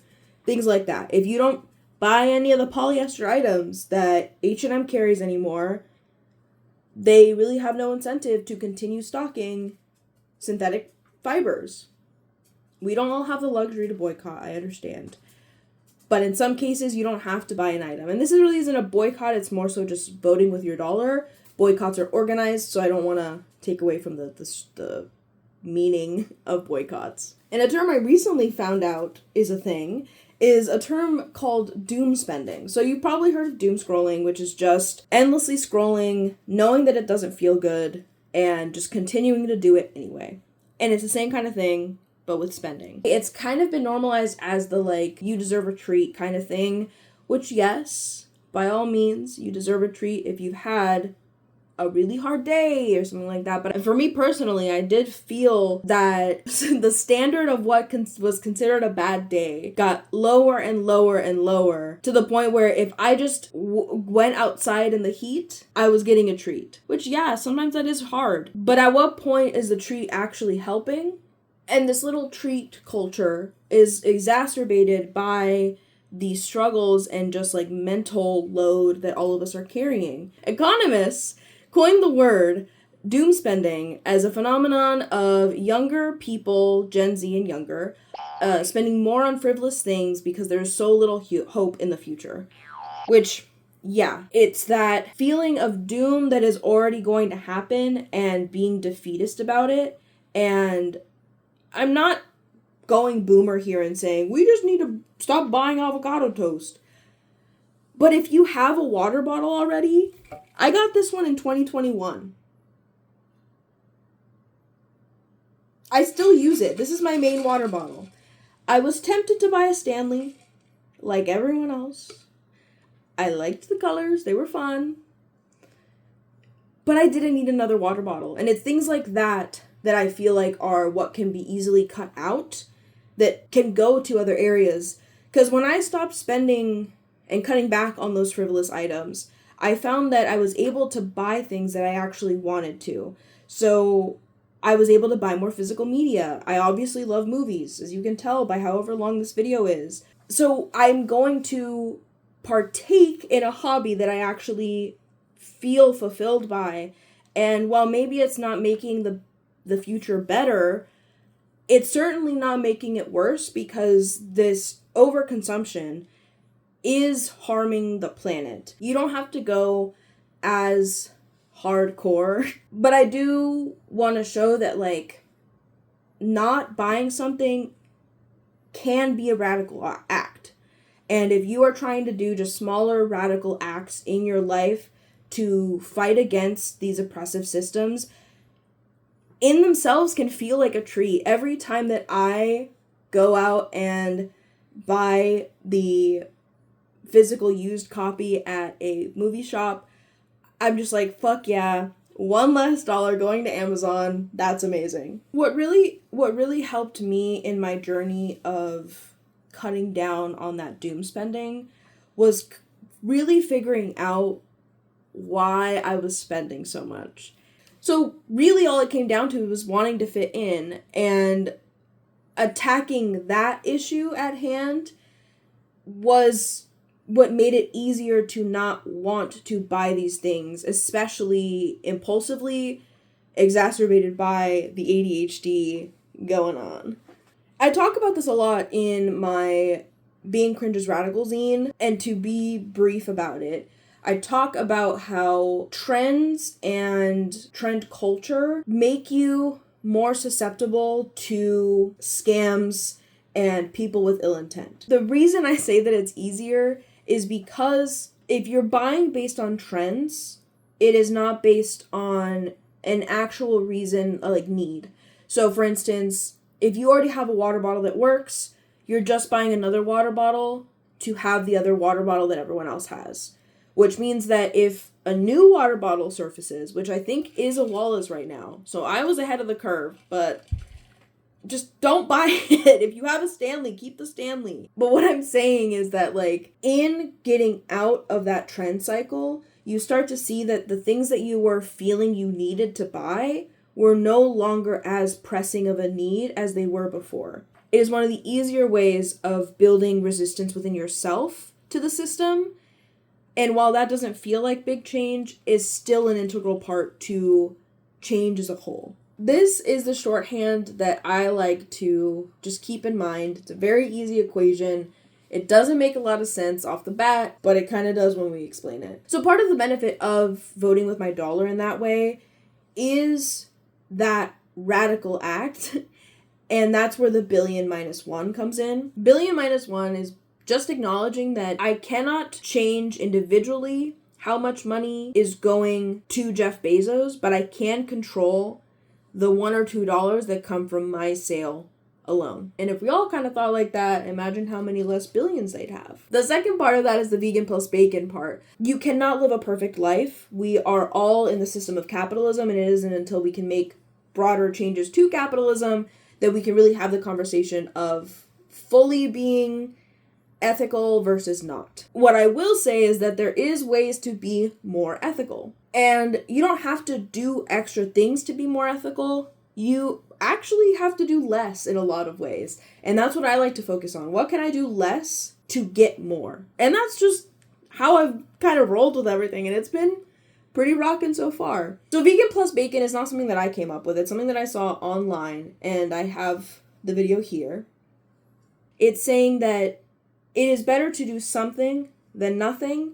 And if it's only one thing that is stopping you from being better, doing better, whatever it may be, do that thing. Obviously, within reason, don't hurt yourself or others. And that's kind of why it is integral to that billion minus one, where it's doing everything that you can, but doing it within reason. Finding out what your bacon is and leaning on that to help you become better, to the point where maybe you don't even need bacon. Maybe a bacon alternative is good. Who knows? We eat a lot of impossible meat. We're not vegans. We like it though. It's better sometimes. So one last thing that I wanted to bring up so that we don't get confused as to what I am saying broadly. I'm not saying that individual change is the only thing that needs to happen. What I am saying is that it is still an integral part, that we should be focused on broader issues as well as trying to make ourselves better so that it can be easier to make these bigger changes happen. Because society is not just the whole group of people, it is all the individual people, which is why I studied both psychology and sociology. But you can't have a society without the individual people that make up that society. So if the individuals aren't doing good, the society can't do good. And the society at large really needs to be starting to be fixed by addressing the billionaire issue at hand and the capitalism issue. But for these past couple sections, I did just want to focus on the individual action that can be done, and we'll focus on collective action soon. It is not just one part that needs to adapt and change and evolve. It is all of them together that need to move towards that change in order for the larger changes to take place and then get cemented and hopefully not be reverted.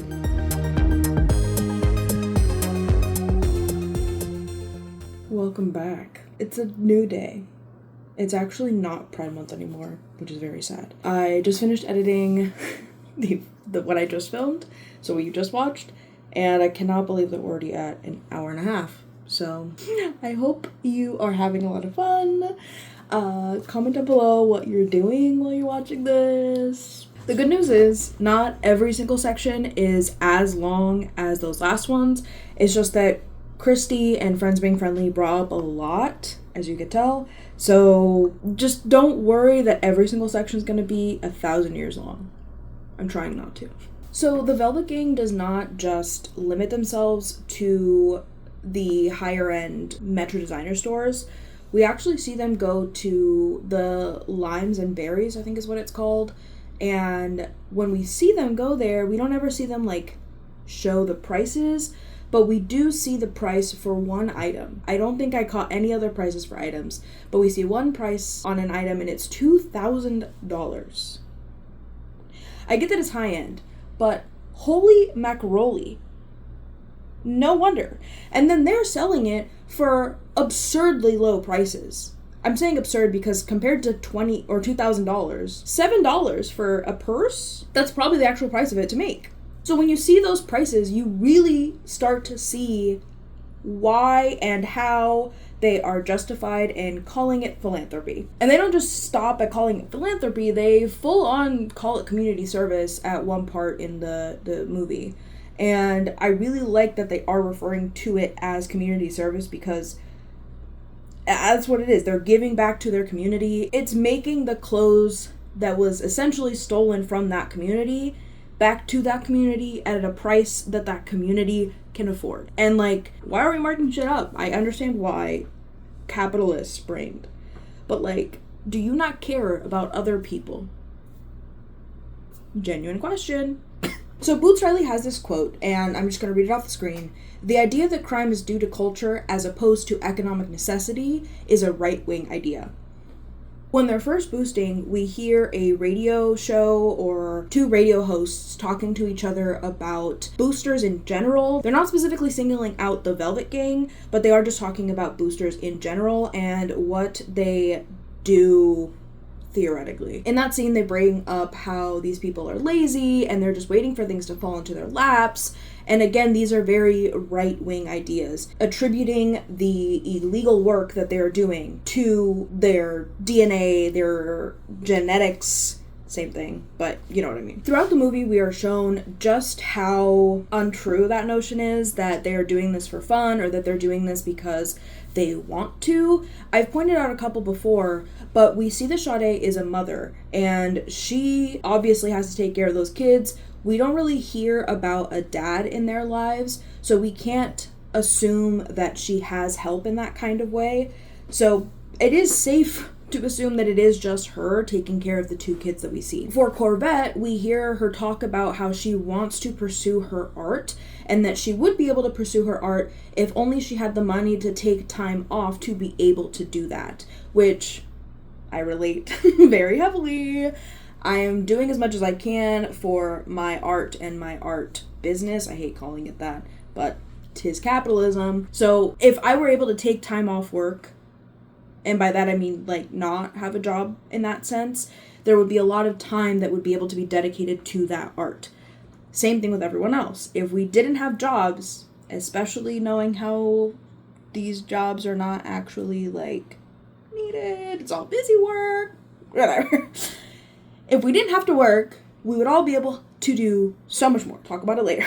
All of this to say, everyone that we've seen has a reason for doing this, whether it be a larger reason or a smaller reason. This is not something that they're doing because they like to boost. They are doing this because they need the money that comes with boosting, and they see that exchange of risk and reward as valuable enough to continue doing it. Again, not being because they were born boosters or because they are someone who are more inclined to boost. So as I was editing the previous section, I realized that I completely forgot about Stevie. And then as I was editing, I noticed, I'm like, oh, she's actually part of the Velvet Gang. So she's kind of in it, but she's not really in it. Her part is mostly the distraction of the entire operation. The other funny part about her character is how she is the token white person of the group. So I like that Boots Riley does flip tokenism on its head and just has her there. She does stuff, but like she's literally there because she's white. Which brings me to the scene where Mariah and Corvette are talking to each other about how they're not going to be able to do that boost that they were planning on doing because Stevie dropped out. So she wasn't able to make it. I think she had to go to an appointment or something, but she's not able to make it. So we find out about Mariah's secret gift. I guess not gift. I mean, it could be a gift. I don't know. In this fucked up society. But she can turn light-skinned, which absolutely fucking hilarious. I also love that the character in the credits is called Light Skin Mariah. Doesn't have another name, just Light Skin Mariah. And I'm glad that Boots Riley brought this up because it touches on the colorism that is experienced within the community and outside of the community. The reason that they feel like they can use Light Skin Mariah in this situation is because typically light-skinned people get treated better than darker-skinned people. And then I like that he takes it a step further so that when they are actually trying to boost, she isn't getting away with it. And you hear Corvette's character outside just saying, dang, they don't care. They don't value her life over ours. I want to talk about Sade's character a little bit more while we're in the topic of the Velvet Gang specifically, because Sade has much more depth than the rest of the OG Velvet Gang. So Corvette and Sade have a lot more one-on-one time than the other Velvet Gang members, and because of that we get to have more interactions and more conversations around them. So one of the recurring conversation points that her and Corvette have is the friends being friendly, but having it also be paired with Corvette in some way dismissing Sade by saying that she's always doing this. And Sade retorts with, I don't always do shit. At first, it doesn't seem like it really bothers Sade at all, really. Only so much as that she's able to, like, just brush it off whenever she does say the retort about how she's not always doing anything. But as the movie progresses, we do see that she is more and more aggravated by these claims that she is always doing something. Until one point where she just straight up tells Corvette that if she starts yelling at her again, or if she does that one more time, she's going to go off. The other thing that Corvette talks to Sade a lot about is just the money in general. So once we meet the Chinese factory workers, we start to have more people trying to split the pot. And with that, Sade starts to feel like her specific money is being threatened. Which, sure, yes, it is being split multiple ways, so yes, you are getting less, but in the grand scheme of things, not too big of a deal. Every time that there's a conversation around what they're going to be doing next in terms of boosting, after we've met the factory workers, we hear Sade talk about how she needs the money and that it would be really beneficial for her and her family, her and her kids. That is a very big reason why she does all of this. Corvette is trying to manage her wants and needs along with the wants and needs of the rest of the Velvet Gang and the rest of everyone who is working together for this common goal at the end. And while Sade does consistently bring up that she wants these $100,000 suits to be able to sell, it is during a point where they really don't have time to talk about anything and they just have to act. And this is where we get the blow up, I guess. It's not really a blow up, but the confrontation between Sade and Corvette. Sade talks to Corvette about how she feels that she is being trapped in this box in Corvette's mind of a certain kind of person that is hurting more than helping, which is why she gets so irritated by those comments of how she's always doing something. She brings up really good points about how she is one of the only ones to be able to come up with plans on the fly as everything is going down. It's easy to forget that people can change and grow, especially the longer that you know them. A lot of things start feeling like they are very fixed, and it may be hard to see any kind of progress because of how long you are seeing them. Generally speaking, with people like Sade, who I feel are not thinking as big picture as I am, or others like me are, who are thinking more about global change instead of just the day-to-day struggles. But what this did remind me is that other people have harder lives here that make it harder for them to be able to see bigger picture. And even though they may not be talking in big picture terms, the things that they are talking about and the things that they do believe are bigger picture items, just not in that language. So having Sade be someone who is thinking a lot about the now and what is going to happen with these suits is that we're offered that perspective of someone who is currently going through it and is unable to look past that. I really like that we have this scene with Sade, and I like that it's also paired, not one right after the other, but in the same part of the movie, we get Sade taking a step back, and instead of pressing the issue further about the clothing and the suits, she bites her tongue and just goes along with the plan that Corvette wants to go with. And in this way, I like that, not give and a take, but the knowing when it is time to do something and when it is not. And in this moment, while we could take these clothes, and maybe even just some of them, for the purposes of selling them, there is a bigger issue at hand at this fashion show currently. That also paired with the fact that they have just boosted a bunch of other stores, so do they need that extra clothes? And does that need or want outweigh the need of making a scene so that change can happen? Ooh, baby, the scene makes me wanna cry, but then the skin suit guy starts clapping and then I get pulled out of it. So these are the specific lines that got me very teary-eyed. I don't always do shit. I'm changing all the time. I'm constantly looking at our options, adjusting to the moment, coming up with new plans. You pigeonhole me and act like I'm another obstacle to you. Of course you feel alone when you can barely see your best friend as a moving, changing human being. What I always do is have your fucking back. Keep with this shit. One day that might change too.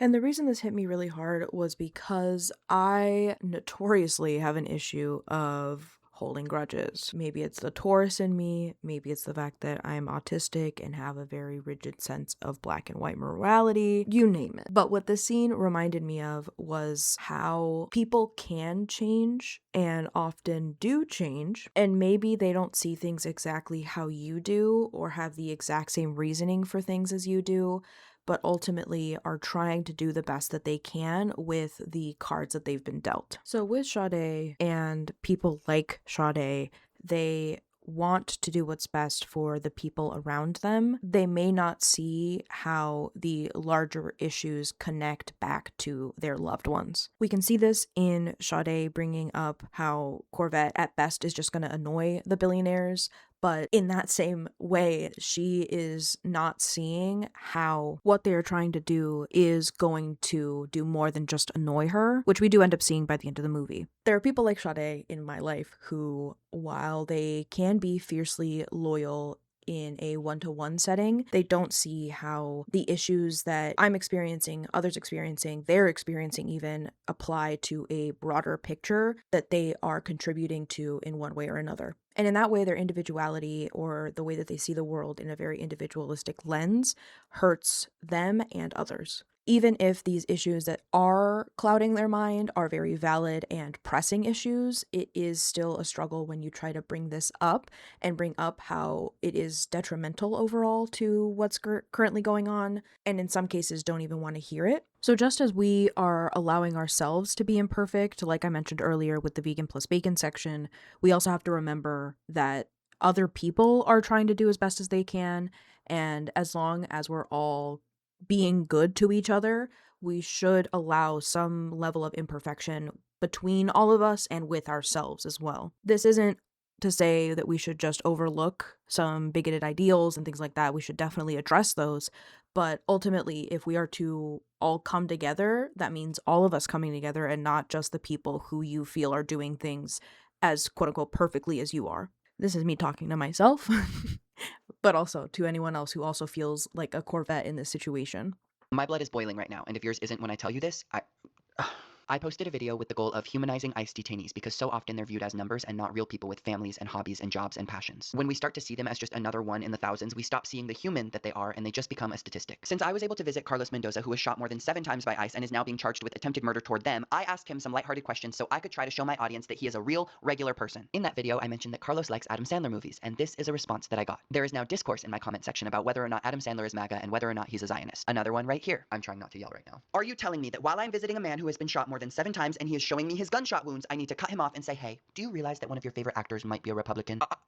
If this isn't the epitome of performative activism. I'm usually the one to say there's no dumb questions, but what a fucking privileged and out of touch thing to say. I don't know if any of you have ever heard of Time and Place, but fucking learn it. This man is in ICE detention, fighting for his life and being charged with serious crimes that he didn't commit. But you want to complain about him liking Adam Sandler. Get your fucking priorities straight. And before you come for me, I gladly call Netanyahu a war criminal and I talk about the genocide in Palestine all the time. But what the fuck is this? Please, check your privilege and do better. This is why so many people on the left are always fatigued. Unbelievable. So it was in this scene that I felt called in to this conversation, where it felt that Sade was directly talking to me, saying like, hey, the people that are standing side by side with you are trying to help, and you need to see that as help. Like in the Hunger Games, we have to remember who the real enemy is, so working together will ultimately be better than trying to do this alone and fighting amongst each other. And this goes for everyone. We all need to be open to our point of views changing, or at least growing in a way that allows for new information to be collected, digested, and implemented in ways that can better everyone involved and not just the people around you who you feel that you're loyal to specifically or aligned with politically. So switching gears, I want to talk about the employees of Metro Designers, and I guess specifically Violeta and Mansion, but more specifically Violeta. So going back to the topic of economic necessity and people doing illegal jobs in order to deal with that necessity, we see how little these people are getting paid, and one could argue that their pay is actually really, really good given the prices of the items that Metro Designer sells and them having to pay for their clothes. Regardless, they do have to pay for their clothes, and they're only getting paid sub $50. So we can really see just how needed it is for these people to do illegal jobs. And the one thing about their paychecks, Violeta and Mansion's, is that they both have a pay discrepancy.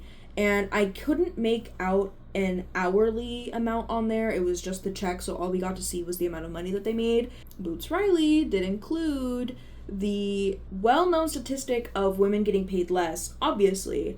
But what's less talked about is how that pay breaks down when we bring in race into things or ethnicity into things. This was something that I did catch the first time I watched it. I just paid a lot of attention to the amount on there, and I was like, oh my god, the black woman got paid more than the Latina woman. Not that it's great, it's actually horrible, obviously, but I really like that Boots Riley does take it a step further to say it's not the same for every woman or every kind of woman. One thing that I didn't notice, but my husband saw online and told me about, we weren't able to find the actual like post that it came from, but I did do further research and it was corroborated, but Violeta's last name is Salt. And if you look at her character in the movie, you see that she is one of the pivotal people in the movie that bring up unionizing and other more radical acts in the workplace. So going to the next moments after we see the paychecks, we hear them talk about wanting to bring it up to their manager. And it's Violeta specifically that brings it up. So the reason her name is important is because a term within unionizing is called salting. And what this is it is someone who is paid or is brought in by the union that is trying to be formed to salt the earth. So basically they're brought in to start a union in that workplace, which is amazing. Because especially if they are getting paid by the union to do this as a job, that means that the pay that they get at that job does not necessarily matter, and keeping that job also doesn't matter. So they are able to be a little more brazen with what they are doing.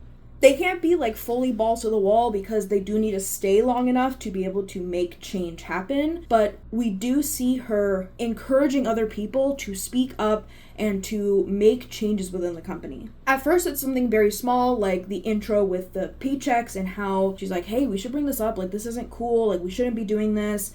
And then later on, she talks about how we shouldn't be having to pay for our clothes because we shop here and like it's free advertisement. And then again, we see her talking about how like the lunch breaks are super short, which 30-second lunch breaks, real. And there's just so many instances in which she is there specifically to move the plot forward in a unionizing sense. I'm going to jump forward to the fashion show where we start seeing the unionizing efforts taking effect. At first, we see Violeta just passing out these pamphlets to the people in her immediate area, right? Trying to pass them out at least. A lot of people aren't going for it. You even hear on the overcom saying like these people are like trying to cause something, but thankfully no one's taking it. And one of the things I noticed when watching the movie is that the first people of the crowd at the fashion show to start wanting to unionize or start showing signs of unionizing and striking are the people who are wearing brown. Everyone else, like all of the other Metro Designer locations, are wearing like one specific color because that's the color that their store is carrying that month. Everyone has their own color, usually like colorful colors. You can kind of see the colors, these ones here, but notice brown isn't there. Like with everything else in this movie, I'm not sure if Boots Riley had the intent to do this, which I like to believe he did just because of how everything else has indications of intent within it. The first people to take the bait, the unionizing bait, are the people wearing brown. And so if we look at it like we're all different colors, like skin colors, we have all the other colors not wanting to join, but we see the brown people doing it first, much like history. There's a saying like not all skin folk are kinfolk, which does kind of come into this saying that like just because you are a certain color, like skin color, does not mean that you are automatically on the same side. I mean, we still have like black people for Trump, queers for Trump, or gays for Trump. You're not queer if you like Trump. Like all of these different like women for Trump, things like that, that go against what the majority of that group feel, right? So in that same way, we have the people of color, or the brown people, they're all people of color technically. The brown people, the people wearing brown, are the first to give in to the unionizing efforts. And then after they're shot with the accelerator, they are all then part of the movement. But it is like that canary in the coal mine of, hey, we're trying to let everyone else know, we're trying to get you to help yourself by helping us. But if you're not listening to it, that's fine, we're still gonna keep yelling. And then finally people join in. But that was just something that I really liked about the way that the color was used. Because it is set up a lot throughout the movie where you're like, oh, you can just see the seas of magenta.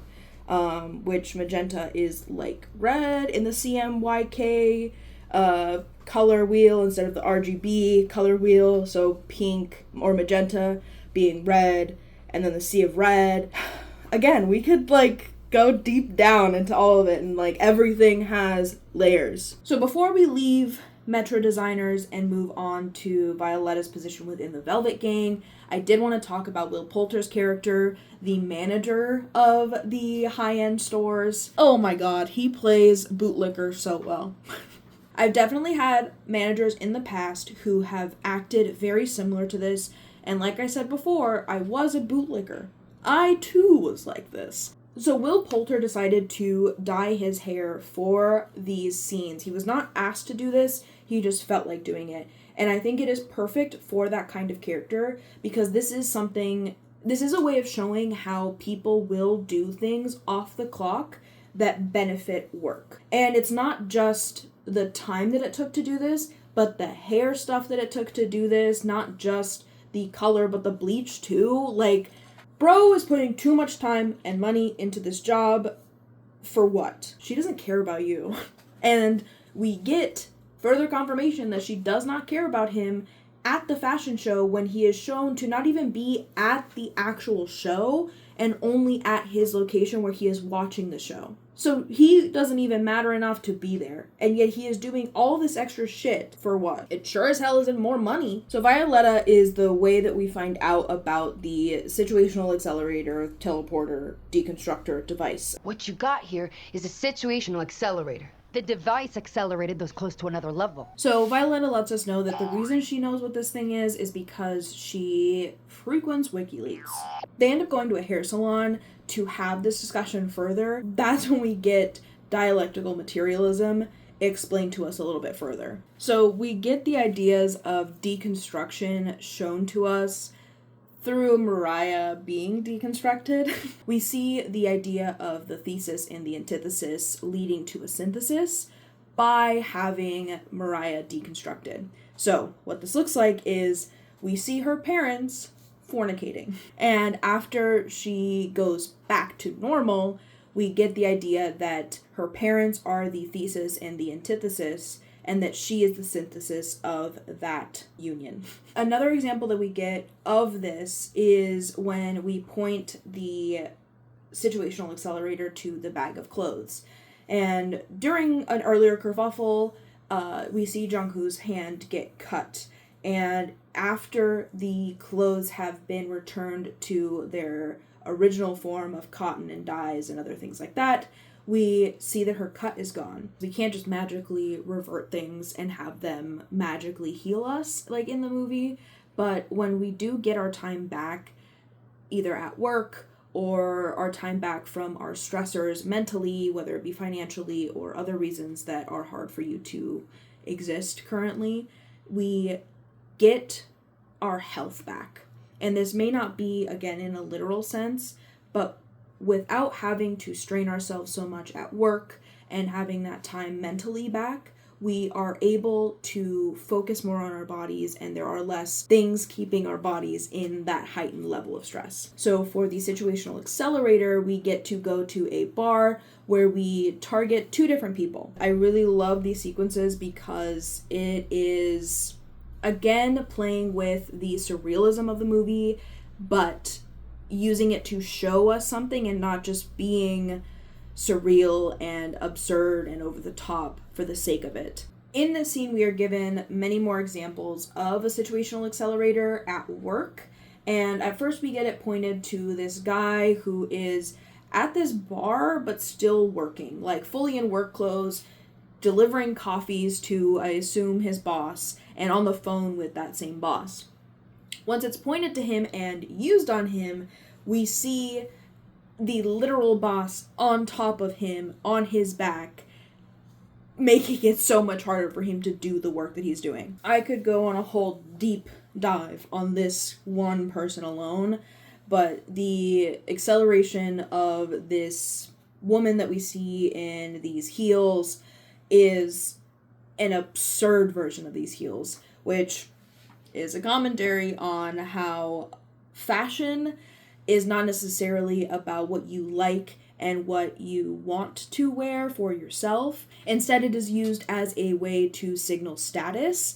And so I like that we get her in these absurdly large heels to the point where she has to also use a cane to get around anywhere, because it shows that women are willing to disable themselves if it means having a leg up in the beauty world. And when they go to change it back, she asks to not change, and we get some cheers from the girls saying like, yeah, you go girl. It's giving choice feminism, where it's like, sure, you're choosing to do this, but how much of it is your choice? Especially when your reasoning is that you want to have something that no one else does before other people have it. So we see that the device has 3 different modes. So we have the teleporter, which we've already played around with. We have the situational accelerator, which we just kind of talked about. And then we have the deconstruction mode, which we see through the Mariah and her parents scene. So after we get a very quick crash course into dialectical materialism, we continue with the plot, and we see Violeta asking the Velvet Gang to join forces and using the teleporter device to coordinate with the strike that is planning to happen at the fashion show. So similar to when Jianhu first proposed a joining of forces, the Velvet Gang was not really wanting to go through with it, and they show the same kind of reluctance here. When Violeta is asking for their help to join forces with the union at Metro Designers, they say that it's too much effort to coordinate 2 people and not imagine like the difficulties that would be adding another person into this. Violeta does point out that we are all on the same side of the same contradiction, but alas, they choose not to join forces. And I think it's really interesting that it is Violeta that brings this in, because Violeta does kind of give Gen Z, at least like the idea of Gen Z, like in the way that she's dressing, the eyebrows. I mean, at first I thought she had no eyebrows, no eyebrow gang, but she just has little thinnies, which is, it's cute, it's close.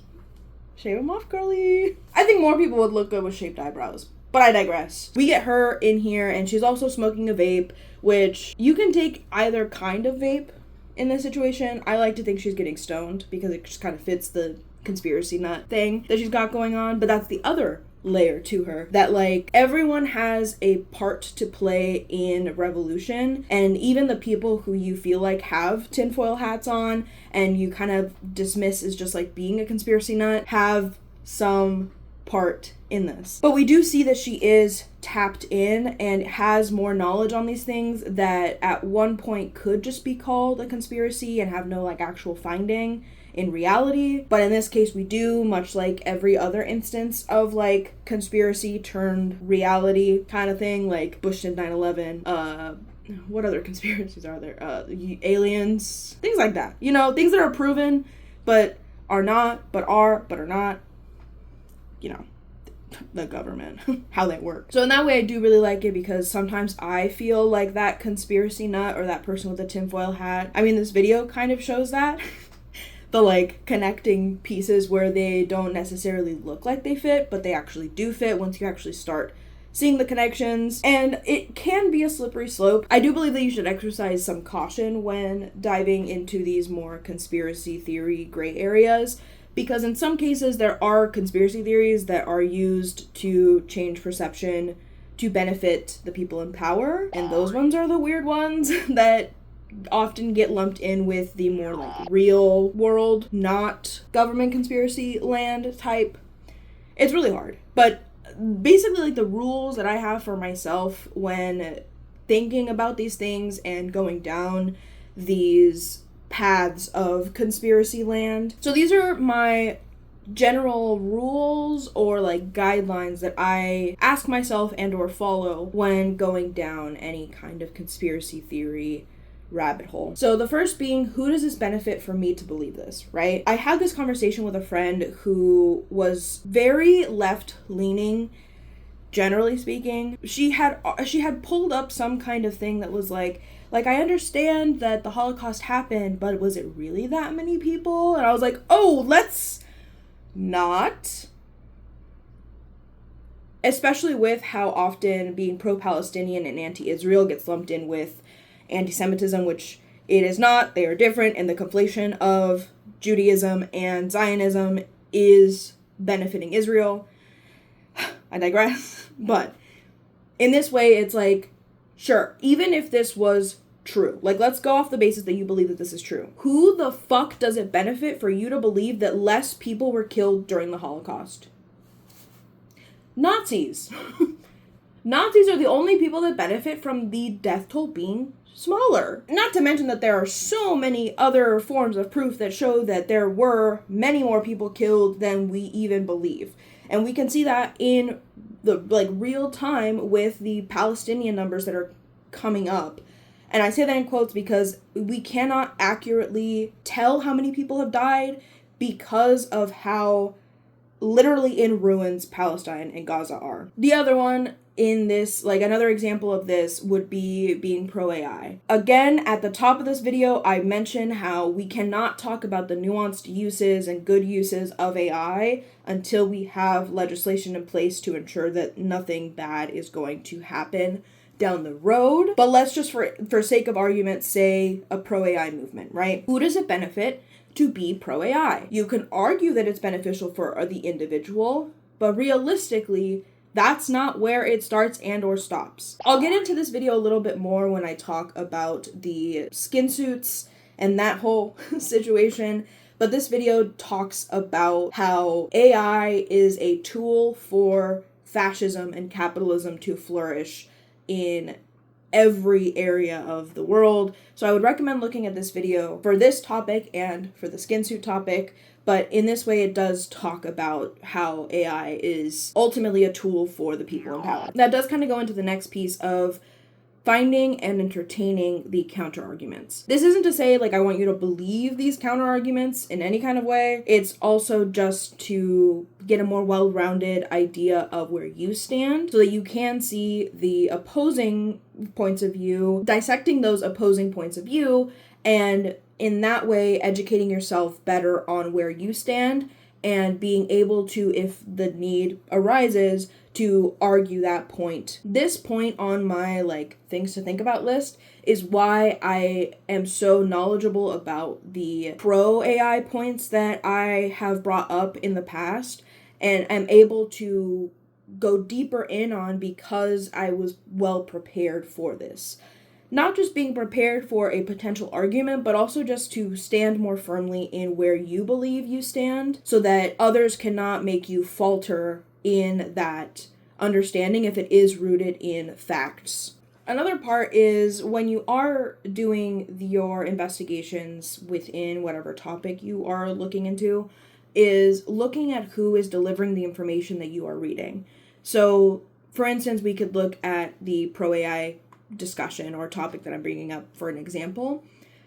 Let's say you're reading an article that's talking about all the amazing uses of AI, and it's written by someone who is working for or has stock in with OpenAI. I'm not really gonna believe all of these at face value. They stand to make a profit off of you believing what they are writing. I don't stand to make a profit for shit. I'm just doing this because it's in my heart to do so.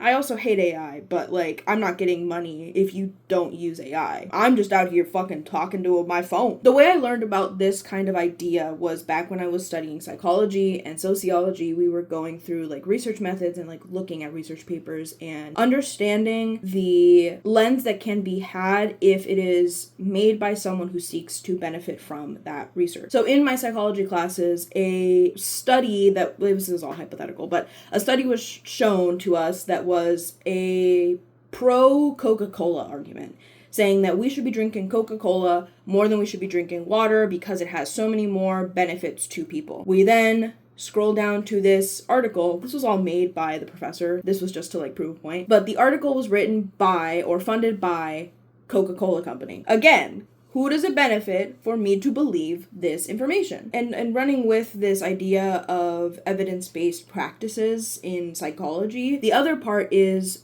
if it is claiming that it is evidence-based or evidence-backed, where is that evidence coming from? And is that actual evidence? Or is it just a claim being made by someone who doesn't know shit from shit? So one way that I make sure to check where this evidence is coming from is by clicking through hyperlinks, so any of the blue words that pop up in an article, or by scrolling down to the bottom and looking at the essentially works cited part. So I go down those and I do my own little mini audit on it to see who's making this, who is funding this paper to be written, where is this evidence coming from, what was the sample size that was taken for this evidence. You can very easily learn this, either by just watching this. I'm not going to go into too far depth, but you can also just look online to watch videos that can explain to you how to read charts and research papers and things like that, because the abstract alone does not always give you a lot of information. That's another point to going and getting a degree in the humanities, which we're also seeing more and more people shying away from AI natives and going to hire people who have undergrads in some kind of humanities instead of a STEM-based field through and through. I also had a professor who said the same thing, that he studied law but did an undergrad in art, and that ended up helping him because he was more well-rounded. And I will have this argument till I'm fucking blue in the face. I believe that everyone should learn psychology because it will help you understand everything. Same thing with sociology. That's why I paired the two together. You can't have a society without the people. These are the people and this is the society. During the Dr. Jack section, I talk about how fear and emotion-based truths are often used to make a point feel more valid. You can also see this a lot when people talk about fear-mongering and all this stuff, where oftentimes it does feel like everything is fear-based, which we can talk about deeper about how rage bait is also part of this. I will not go into that right now. That'll make this a whole lot longer. But doing random check-ins when you are reading things, when you're watching things, what have you, just to see how you're feeling and if that feeling is founded in actual truths. I bring up climate change during the Dr. Jack section to bring up this topic because I do feel fear when we talk about climate change because of the tangible effects that it is having that are harming people. So in that way, sure, yeah, there is a little bit of fear-based, but the paper itself is not saying oh no, the world is ending, we are all dying, and this is all just going to shit. Those are ones that you do, even if they do align with how you believe, still question those because, again, we are not leading with facts and truth. We are leading with these emotional truths or what could easily become manipulation tactics to believe in any kind of way, which is why I stick very much to facts and try to bring up facts as much as possible and not just anecdotal evidence of my own life. These are just starting off points. These are the ones that quickly came to mind when talking about how I avoid falling for shit that isn't true, or how I use it to check myself when doing any kind of deep dive. And you can take any of these. Hopefully you take something from this, all of this, not just this section. These I've found have been really helpful for me to at least start thinking critically or implement critical thinking in a lot more of my life instead of just certain sections of my life. So go forth and question everything, just safely and within reason. It can go very slippery, like I said, slippery slope. You gotta do it carefully. But as long as you're doing it carefully and thinking intentionally along the way as you are consuming this information, you stand a better chance to not fall down that slippery slope, and you are more grounded in your beliefs that are rooted in truth. So Minnie has joined us again. The light is on now in the hallway because my husband is making dinner for himself. I want to take a break from talking about Violeta. We'll get back to her. But in order to set up the rest of her story, we need to talk about the Chinese factories and Jianhu specifically. So we're first introduced to Jianhu because she ends up boosting from the location that the Velvet Gang currently works at right before they were planning on doing the exact same operation. Once they've tracked her down and brought her into their van, using a sorority prank as a form of cover for this whole situation, which is a great way of disguising the situation. So once we have Jianhu in the van with the Velvet Gang, we get her whole backstory. And the backstory is a beautiful little movie that we see in her mind's eye. It's behind a little curtain. So we're introduced to her and her cousin. Note, it is not her and her brother, because they do have a law about how many children you can have. So it isn't all sunshine and rainbows. But, we see through this little montage the life that Jianhu has in the Chinese factories, because we rarely see her and her family outside of the factories until the end of the movie, really. Jianhu brings up the very poor, to say the least, conditions that they are currently working in at the factory. One of these things being how long they work, and the other being the sandblast denim technique that they are using at the factory for the Metro Designer locations. We don't get too much of a history lesson on sandblast denim, but we do know through some of the family members who have died because of the sandblast denim that it is hazardous to your health. We also see a couple other members of Jianhu's family who are coughing up blood. One of the things that we see during this montage is the solidarity that the workers within the Chinese factories have,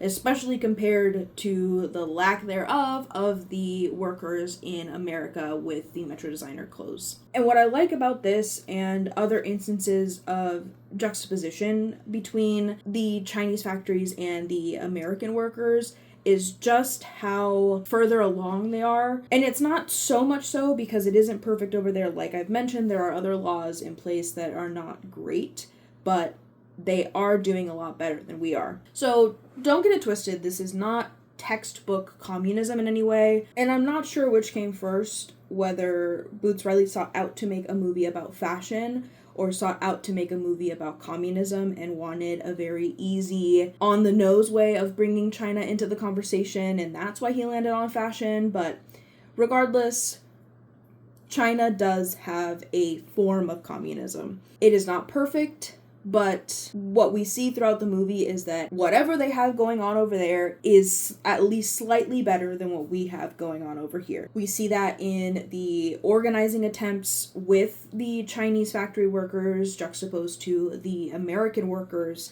We see Violeta having to do everything very secretive, trying not to get seen by anyone, and a lot of this happens outside of work. And the Chinese factory workers we see just standing in the middle of the factory, just talking about this. We also see later on that they do have more solidarity in different ways. At first we see this in the interrogations that are happening at the factory around the teleporter that's gone missing. They are not talking. They're all just looking at the guy, just straight-faced, sitting there, and not budging at all. None of them say anything. We also see the solidarity later on in the movie when Corvette is jumping in and out of the Chinese factory back into America, and she is about to be caught by the Chinese factory owners. At first, we see the Chinese factory workers not letting them know like where she is or where Jianhu's cousin is, but they then go on to start chanting about how they should just let them go and that they're not doing anything. The factory owners don't really listen, so what happens is what naturally would happen if needs are not getting met. They take action. The first Pride was a riot.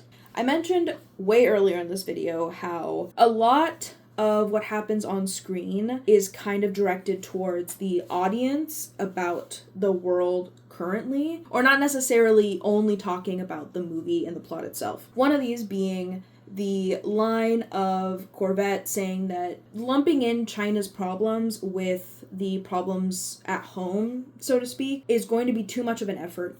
And while I was watching this movie, I was like, part of me was thinking like, yeah, that's a lot to ask. We already have so much on our plates.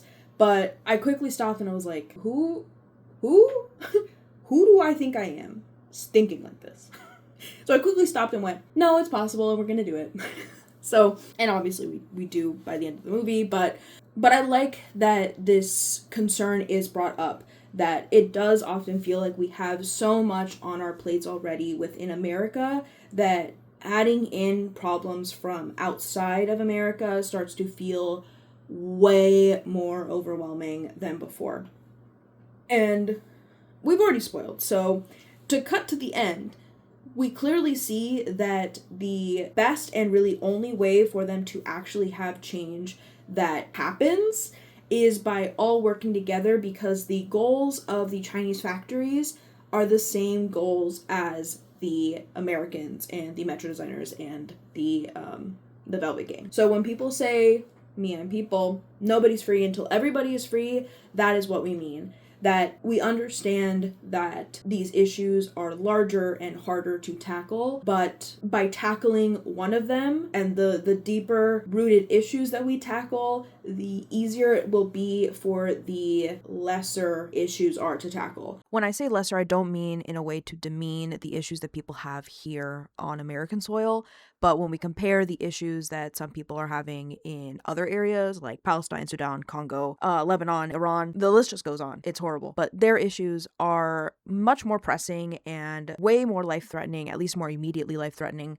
than the issues that we have here at home. So one last thing that I wanted to bring up within the topic of the Chinese factories is obviously bringing in the direct correlation to Chinese factories and fast fashion. I must start off by saying that it is not just Chinese factories, and I do believe that he used Chinese factories specifically because they are the immediate thought when we think about fast fashion, and because China does have a form of communism within their society. But we must call attention to the fact that it is not just Chinese factories that are dealing with this. It is other areas like Bangladesh, Vietnam, India that are the main sources of clothing manufacturing for a lot of brands, specifically fast fashion brands as well. So I came across this video that shows the conditions within just specifically India when it comes to the manufacturing of clothing. I'm going to have it playing here in the background as I talk about this, but if you want to hear it with audio, I will have it in a playlist with the rest of the media that I have shown within this movie recap. So as you can see, it is not great. It is, and this is not just happening in India or China, like I said. It is also happening in small, burgeoning locations of manufacturing utopias for capitalism, which one has to wonder if these are seen as manufacturing utopias. Why is that? Why do the conditions look so horrible if it is a utopia? Like I'll talk about later, it's capitalism. And the reason that these jobs are outsourced to other locations, because they can get away with just paying people less abroad for whatever reason that it is allowed. Don't know why, but there are protections against that, at least in the US, that make it so that they do not want to source anything within the US, which is another reason why we've also lost a lot of manufacturing and continue to lose manufacturing, even though Trump says that we're getting more manufacturing jobs, which I'll leave it at that. But it is worth mentioning just how real world these issues are and not just the depictions of what it looks like within these movies. And I think Boots Riley does do a good job of showing that it is not sunshine and rainbows, even if it looks like sunshine and rainbows in the color scheme. Because we see in the scene where they're playing wall ball,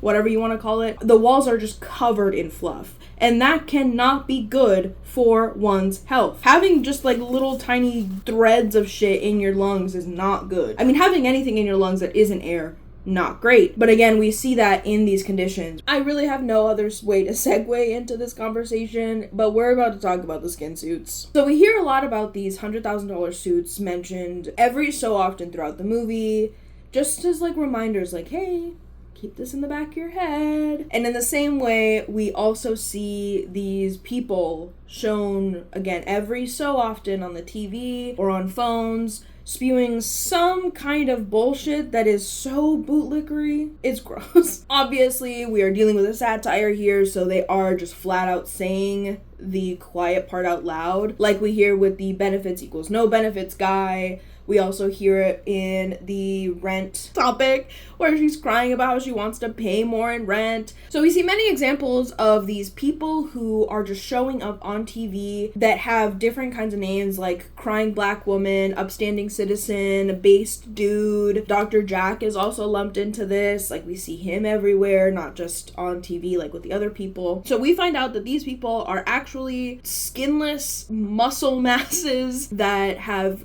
shed their skin in order to wear these $100,000 suits that Christie has made. And if you remember back to the documentary advertisement earlier, she did get into MIT, a notoriously like high-ranking big brain school, for her like chemistry stuff and science stuff. But we also see in the background that she's been drawing like all these human bodies and they're all like really good. So this is where it comes back.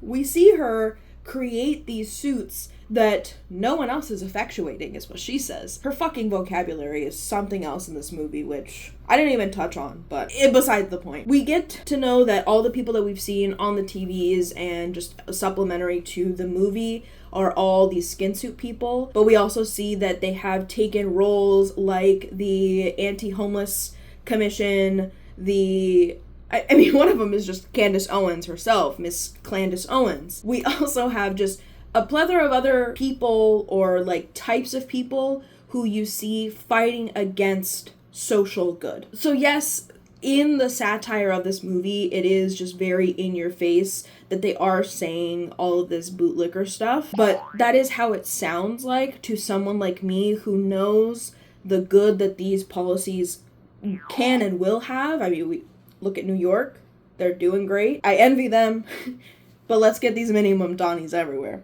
Let's do it. Actually, if you're in Arizona, there is a minimum Donnie, and he is, let me go grab it. We got this man here who's running, and we got minimum Donnie things. We got no corporate money, no billionaire super PACs, and not funded by APAC.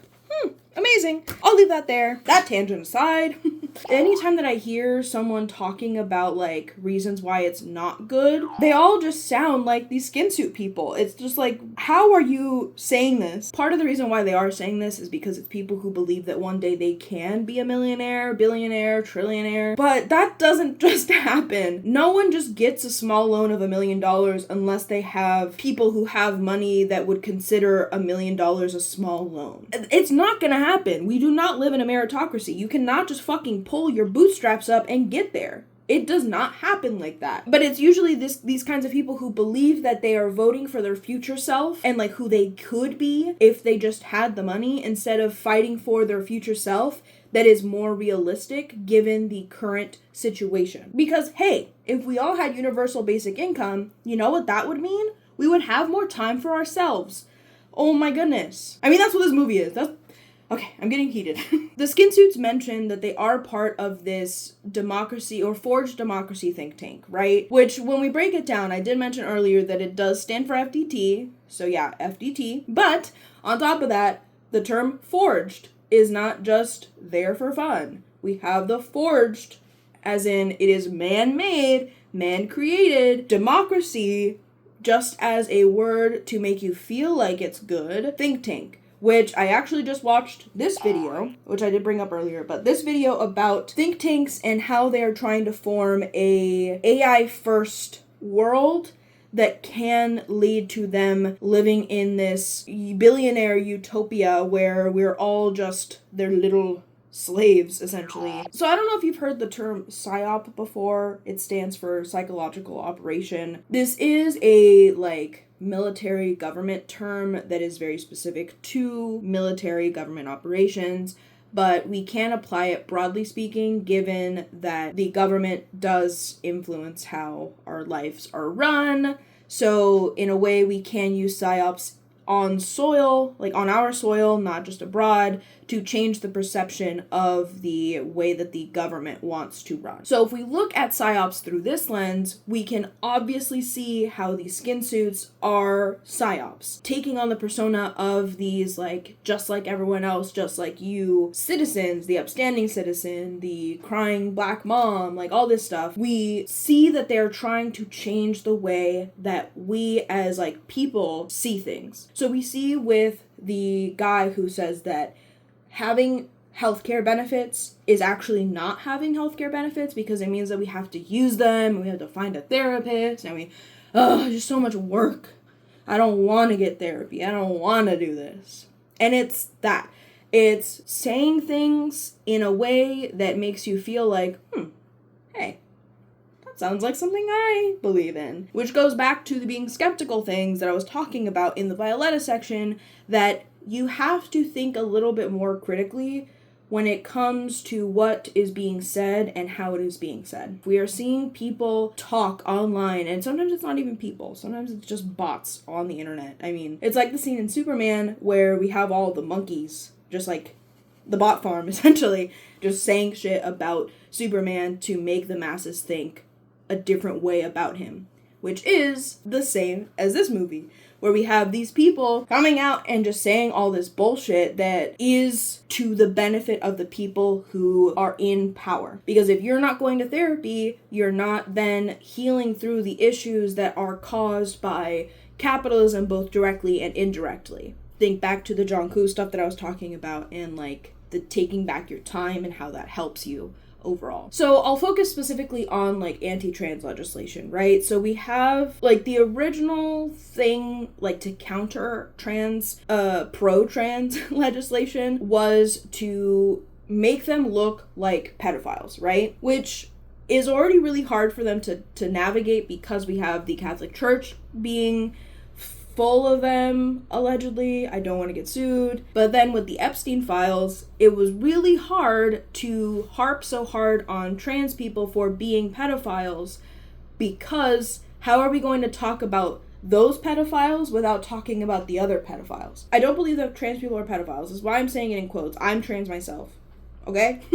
So they had to change the way that they talked about trans people to then continue the anti-trans rhetoric, right? So we pivoted from them being pedophiles to pivoting to the sports arena and how that has a detriment to the other sports people. Fuck off. That is not true. Hormones. I'm not going to go into it, but you can here. In this example, we see that the facts here don't really track, and they are so easily switched up on when the need arises or if something starts going downhill with how people are thinking about these things. We see through rage bait how strong of an emotion rage and anger and like fear are. Banking on those to push your agenda is very easy when that is the only thing you are leaning on and going really hard on. Because if we put it into perspective, there are not nearly as many trans athletes as they're claiming there are. And then if you also look into it, I'm not saying that we should go after trans men. I'm just saying it to prove, hey, it's also misogynistic that we're only going over like women and trans women and all this shit. So it also tracks in that sense that it's like, well, we can't say men are bad, because men are good. So you just start to see how much of the talking points of the media today are very similar to the skin suit people and the psyops within I Love Boosters. So if we take what I taught about how to be skeptical and plug it into this point, it shows that it is not just main media that we have to focus on. It is these influencers that are also being paid behind the scenes by either side to further either of their political agendas. And this isn't just a right issue, it is also a Democrat issue, which it is a great, and I will keep bringing it up, but I love the fact that Christie is seen as a Democrat in this movie because it shows just how pro-capitalist the current Democratic establishment is. Because there are a lot of Democrats who are voting counter to their base. We also saw this in the Kamala Harris campaign. She started going over some really right-wingy ideas of immigration and just capitalism in general. So again, it's not just a left-right issue, it is a capitalism issue. It is not just a race issue of white versus black. It is a capitalism issue because again, capitalism affects everyone to varying degrees, but it affects everyone regardless of who you are and what you look like. The end of I Love Boosters. We finally got here. Beautiful. I wish we could get here in real life, but alas. Close, almost. We're working towards it. After the chase sequence with the skin suits and the hilarity that it was watching them try to shoot each other. God, I love this chase sequence. I've never loved a chase sequence in my life until I watched this movie. After everything, we finally all come back to the fashion show location. So now it is time to finish what we started. And in order to do so, we switch the beautiful situational accelerator onto heavy contradictions, and we accelerate the shit out of the situation. Violeta does let us know early on that sometimes the resolution to conflict or the next steps after conflict may sometimes be conflict and not an actual resolution. This looks like the small little mini riot that's starting to happen in the brown coat section area of the crowd is now happening across the spectrum. Every single one of the crowd groups, color groups, has joined in. Everyone has signs talking about the work conditions for themselves in America, and we also see the Chinese factory workers also get hit by the situational accelerator, so they too are on strike with us. And while this is the end of the story for Christie and her involvement in everything when it comes to the plot itself, we do see that more change is happening because of what was shown in this fashion show. So remember how I told you those live stream cameras were turned away? Guess what wasn't turned away?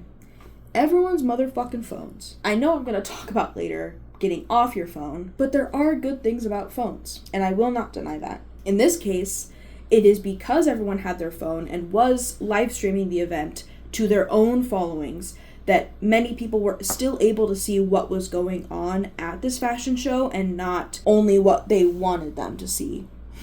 Notice how brown is in one of those colors? It's almost like they never want us to look at the people of color because they're onto something. Something very anti-capitalist, methinks.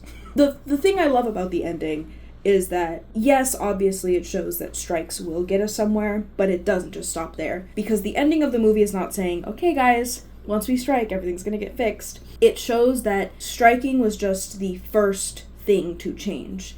And when we look back at the different laws of dialectical materialism, we have the law of transformation of quantity into quality. And that's what we see here. We literally see multiple strikes happening. And while we don't see that qualitative change fully, we do start to see the change happening.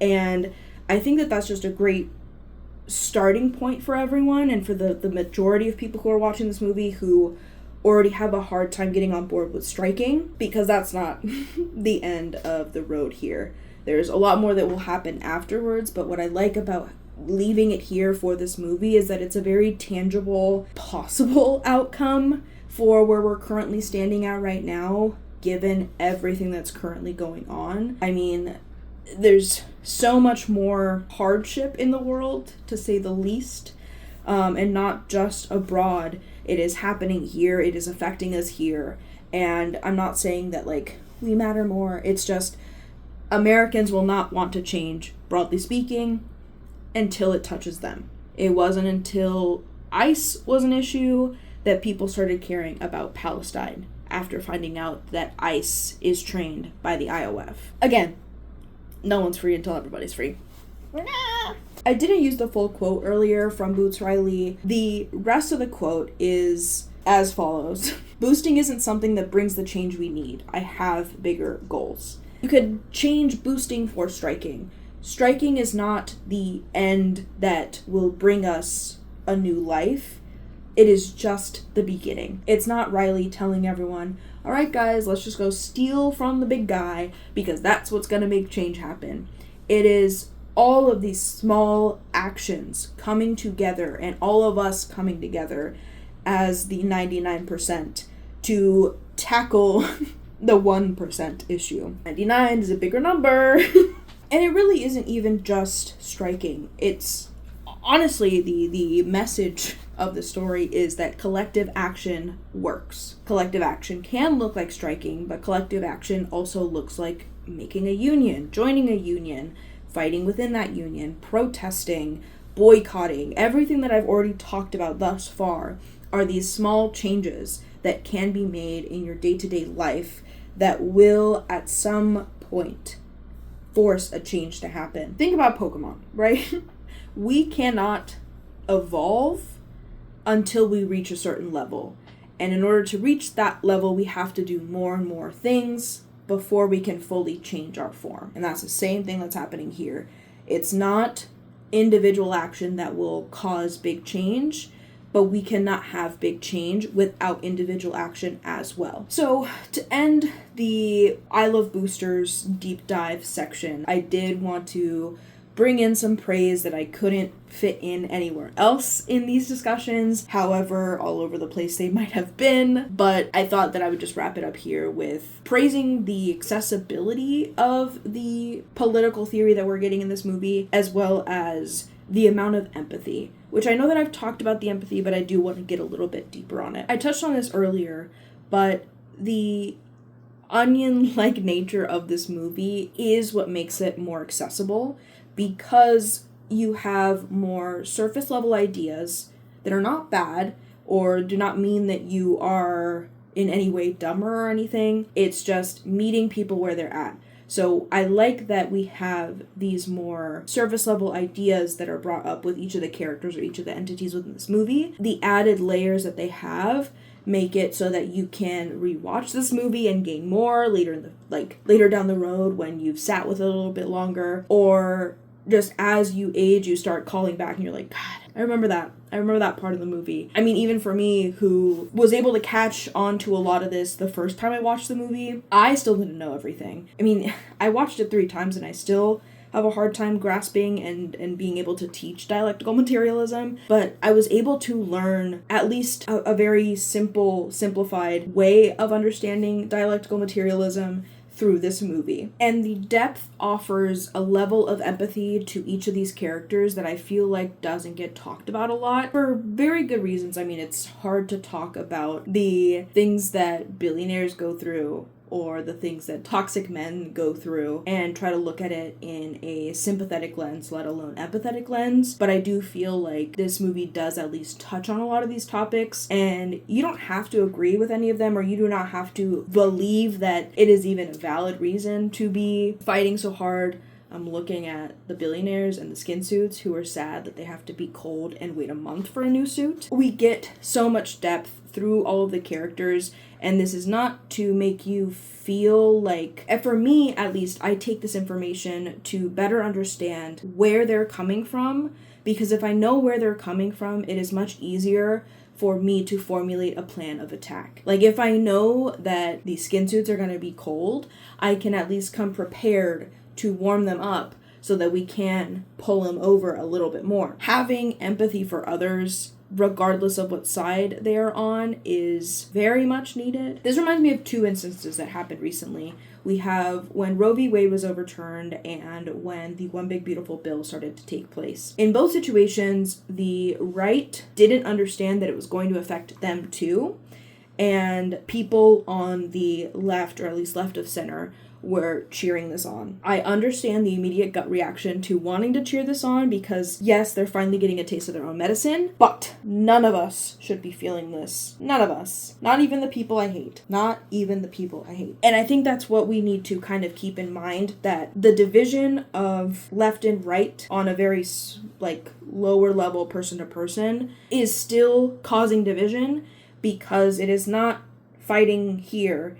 We're fighting here. And while, yes, all of the people on the right who are still spewing and voting for the wrong things, they too are just as harmed by the people up top as we are, whether or not they want to believe it or see it or anything. And this is not to say that we should all just kumbaya. This is saying, again, use this to inform how you move forward. Don't get yourself hurt.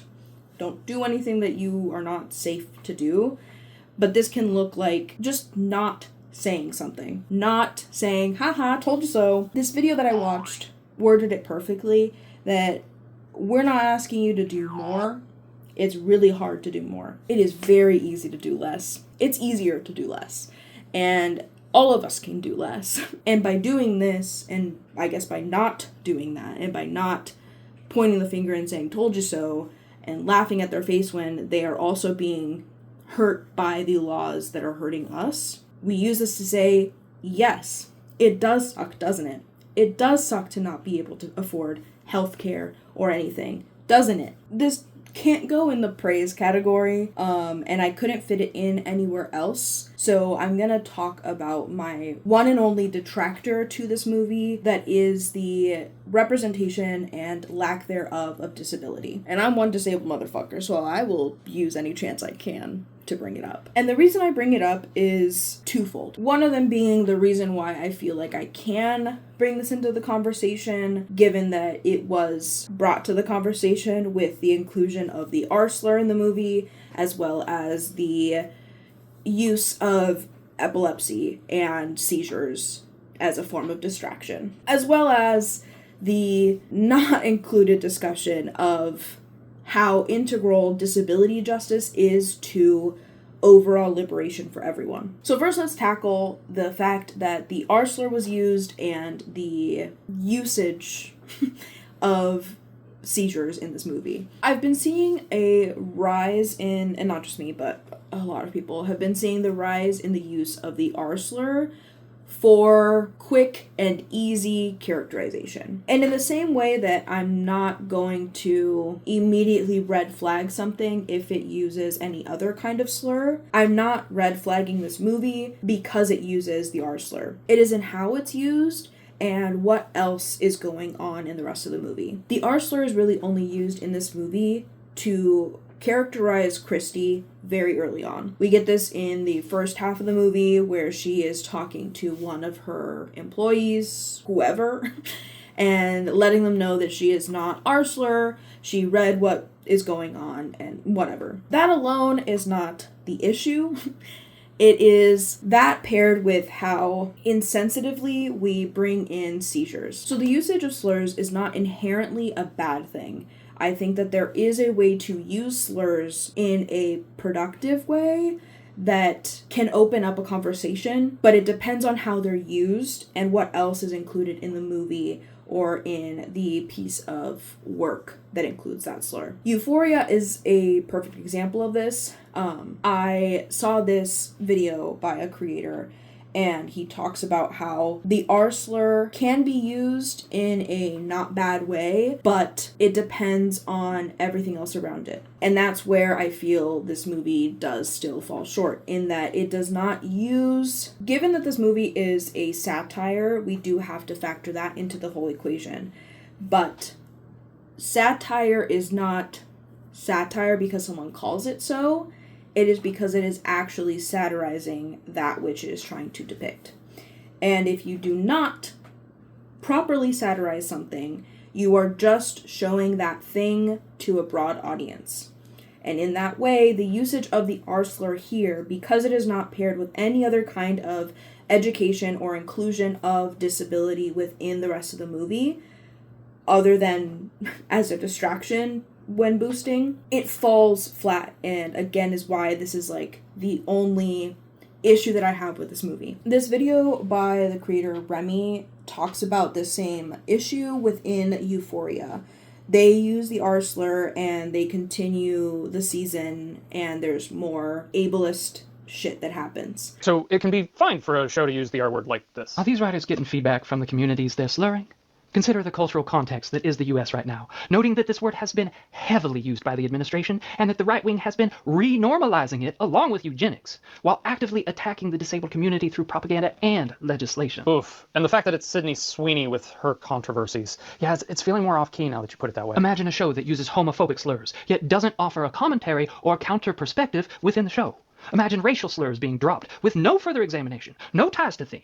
It may fit a character's personality, be something the character would say in real life, but now you as a writer have a greater responsibility than to simply use that as a reason to insert this language. So Euphoria. I don't know. But with the sheer number of times that harmful word has been used, they better be doing some amazing writing in order to handle it appropriately. Otherwise, they may be playing both sides, normalizing the slur for their conservative fans while hiding behind claims of being a social commentary for those more liberal. While we should not have censorship, creating media comes with responsibility. because media shapes perceptions and culture. And similarly here, we have the R slur used paired with the exploitation of disability in this way. The other reason I bring it up, regardless of if they included any of those things that I just talked about, is because disability, like everything else we've seen in this movie, is part of the equation. And I will give Riley the benefit of the doubt that the reason this is not included is because disability is so much harder for people to get on board with, or disability justice is so hard for people to get on board with, because of the feelings that people get around disability. Disability in many ways is integral to any kind of revolution. This is because accessibility is not just for those who are currently disabled. Accessibility is for everyone, whether or not you become disabled at any point in your life. That and the future is disabled. I really do recommend this book. It does talk about this topic more in depth, but simply put, the future is disabled in many ways. It is disabled in that if you are lucky enough to be old, you will become disabled. And similarly, the way that the planet is going, we will become disabled in one way or another. We are seeing water wars currently happening with AI, which will cause some kind of disability, whether in the immediate populations to the surrounding data centers, or the water issues, or just climate change in general. If we start having a lot of fires, what is that going to mean? We also see the future being disabled in the sense of war. We see so many people with their limbs being blown off in Palestine specifically, and their futures disabled. Our lives are currently disabling so many people. There's no Disability Pride this month without supporting a free Palestine, Congo, or Sudan. And a note, this video is directly fundraising for families there, so please watch this video in full and like, share, and comment. Genocide is a mass disabling event. Bombings, violence, fascism, and unsafe living conditions physically makes more disabled people. Not only that,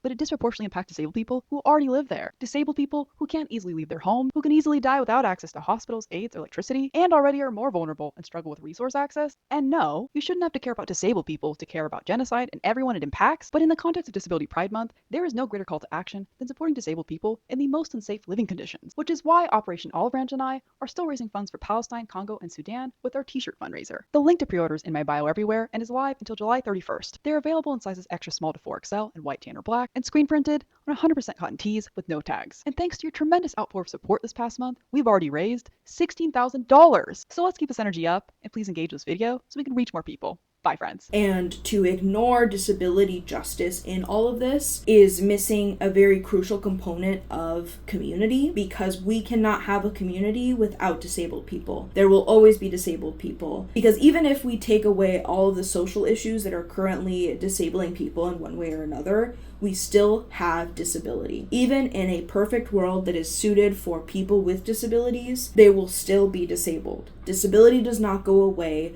with more accessibility or anything. And we cannot have a society without disabled people. If we do, we have a eugenics society, and that's not good. So I understand the exclusion of it, and this movie may have become even more dense than it already was if he did include it, but I did want to call attention to it, if only to educate whoever is watching on disability justice and how integral to liberation disability justice is. And that brings us to the end of our I Love Boosters deep dive. So this movie brought up a lot of other things for me as well, but they are not as easily lumped into any of the other topics that have already been covered.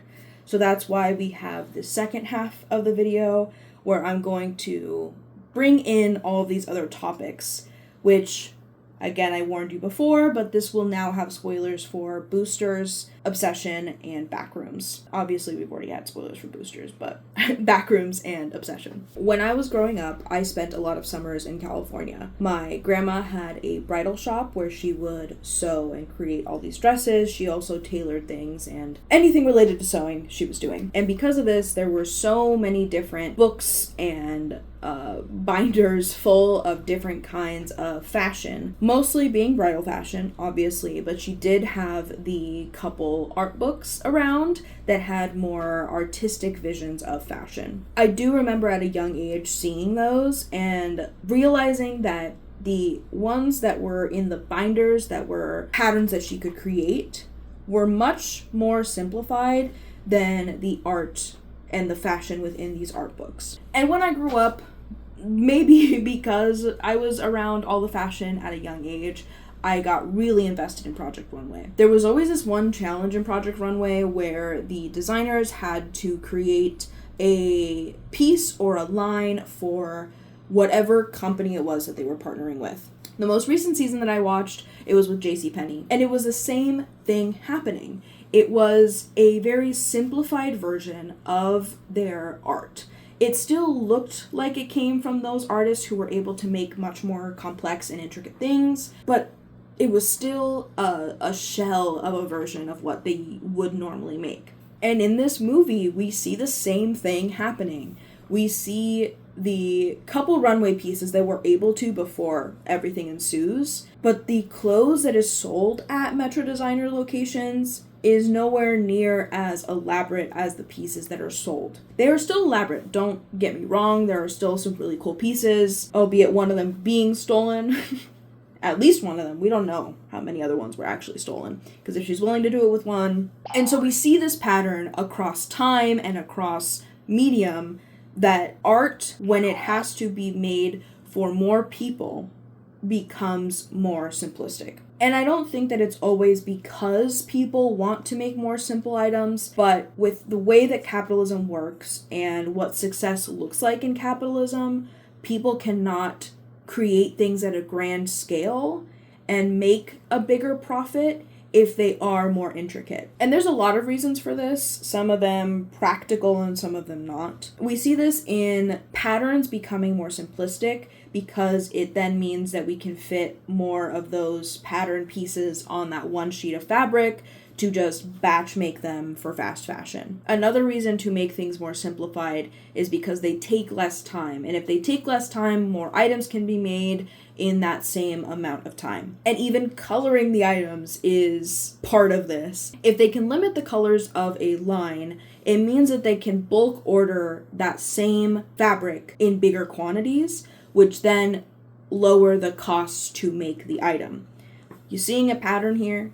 People will often say that capitalism breeds innovation, but that is not the case, as we can see through the clothing. And there are many reasons for this. The main one being profits over everything. And so if we value profits over every part of the process, to the people, the designs, the fabrication, everything, it means that the people up top can get more money because that sure isn't going downward. The factory workers are not getting paid, we saw. The other element to this is appealing to more people. I just made eye contact with the bug. The bug is still sitting there. So the other way that capitalism influences the fashion that is created, and therefore art that is created, is by sanitizing the things that are created. For Christie, that looks like the more budget pieces being more basic items. There was not a lot of variety that I saw anytime that we would see any of the Lime stores. The same thing happens in the real world. If we can make things less off-putting and therefore more people will like it, then it means that we can get more people to buy that thing. But who determines what off-putting is? Disney, allegedly, seems to think that gay people are off-putting, so they've gotten rid of all of the gayness. Not all of it. They can't get rid of the gayness. We can look at Luca, Turning Red. There was a recent show that was released in which they were supposed to have a trans character. There are so many instances in which our day-to-day life is becoming more sanitized for the sole purpose of reaching more of an audience. Because if the Republicans are willing to shell out money for it, then everyone should be, right? It's not off-putting in any kind of way. But what happens when we are no longer allowing for these kinds of stories that could potentially be off-putting? Many things. One of which being reinforcement of bigoted ideas. I mean, we can look directly to the elimination of gay and trans characters in Disney media, but this is not just a Disney issue. So for instance, if we start seeing the decline in inclusion across the board, it then becomes weird or wrong to some people to have inclusion in any kind of way. We see those ramifications happening in real life. Because if the only way that people are seeing different people is in the movies or the shows that they're watching because they can't leave to like travel the world or travel to a different state, even if you're in the US, they no longer have the movies or the shows to show them those kinds of people who live different lives than they do. And that just further enforces their bigoted ideas that they are different fundamentally to someone who has a different skin tone than them, has a different culture than them, speaks a different language than them, looks different than them. Like, yes, I do not look white, but like also like just no eyebrows, mullet, weird, tattoos. I know that that's not weird, but I live in a very white, old area. They look at me and go, that's gross. So it goes deeper, is all I want to say. Like everything else. It's all that deep. And deeper, even, actually. And this is not just having an effect on the people consuming the media, but the media itself. We are seeing less and less stories that actually stay with us, and we're seeing just more media that is for the sake of entertainment and entertainment alone. There are rarely any like conflicting ideas that we're confronted with. There's a plethora of issues, and all of these boil down to fascism. I laugh because it's just like, it sounds absurd that Disney and fascism, unless you're on my same level, then it's just like, yeah, of course, obviously. So the flattening of anything seeks to harm. And one of the examples that I can give of this that is not fashion related or art related necessarily is Animal Farm. I brought that book. So, Animal Farm. The reason I say that, if you've read the book, I'm not referring to the movie. I didn't watch it. Fuck that movie. The book itself has this as one of its themes in the book. Old Major, right, is the stand-in for Marx, Karl Marx. And at the beginning, he's just kind of like going off about this world in which animals are equal to humans. Nothing is really like set in like a rule book or anything. He's just kind of talking to all of the animals about what he sees as equality for both animals and humans, right? And it isn't until he passes away that they are like, oh shit, we have to figure out something to do because we gotta remember this somehow. So Napoleon and Stalin, what? Napoleon is Stalin, sorry. Napoleon and Snowball both decide to write down his ideas in a way that is easier to understand for everyone. What they do is they come up with the 7 rules that are written on the farm or the silo, whatever it is.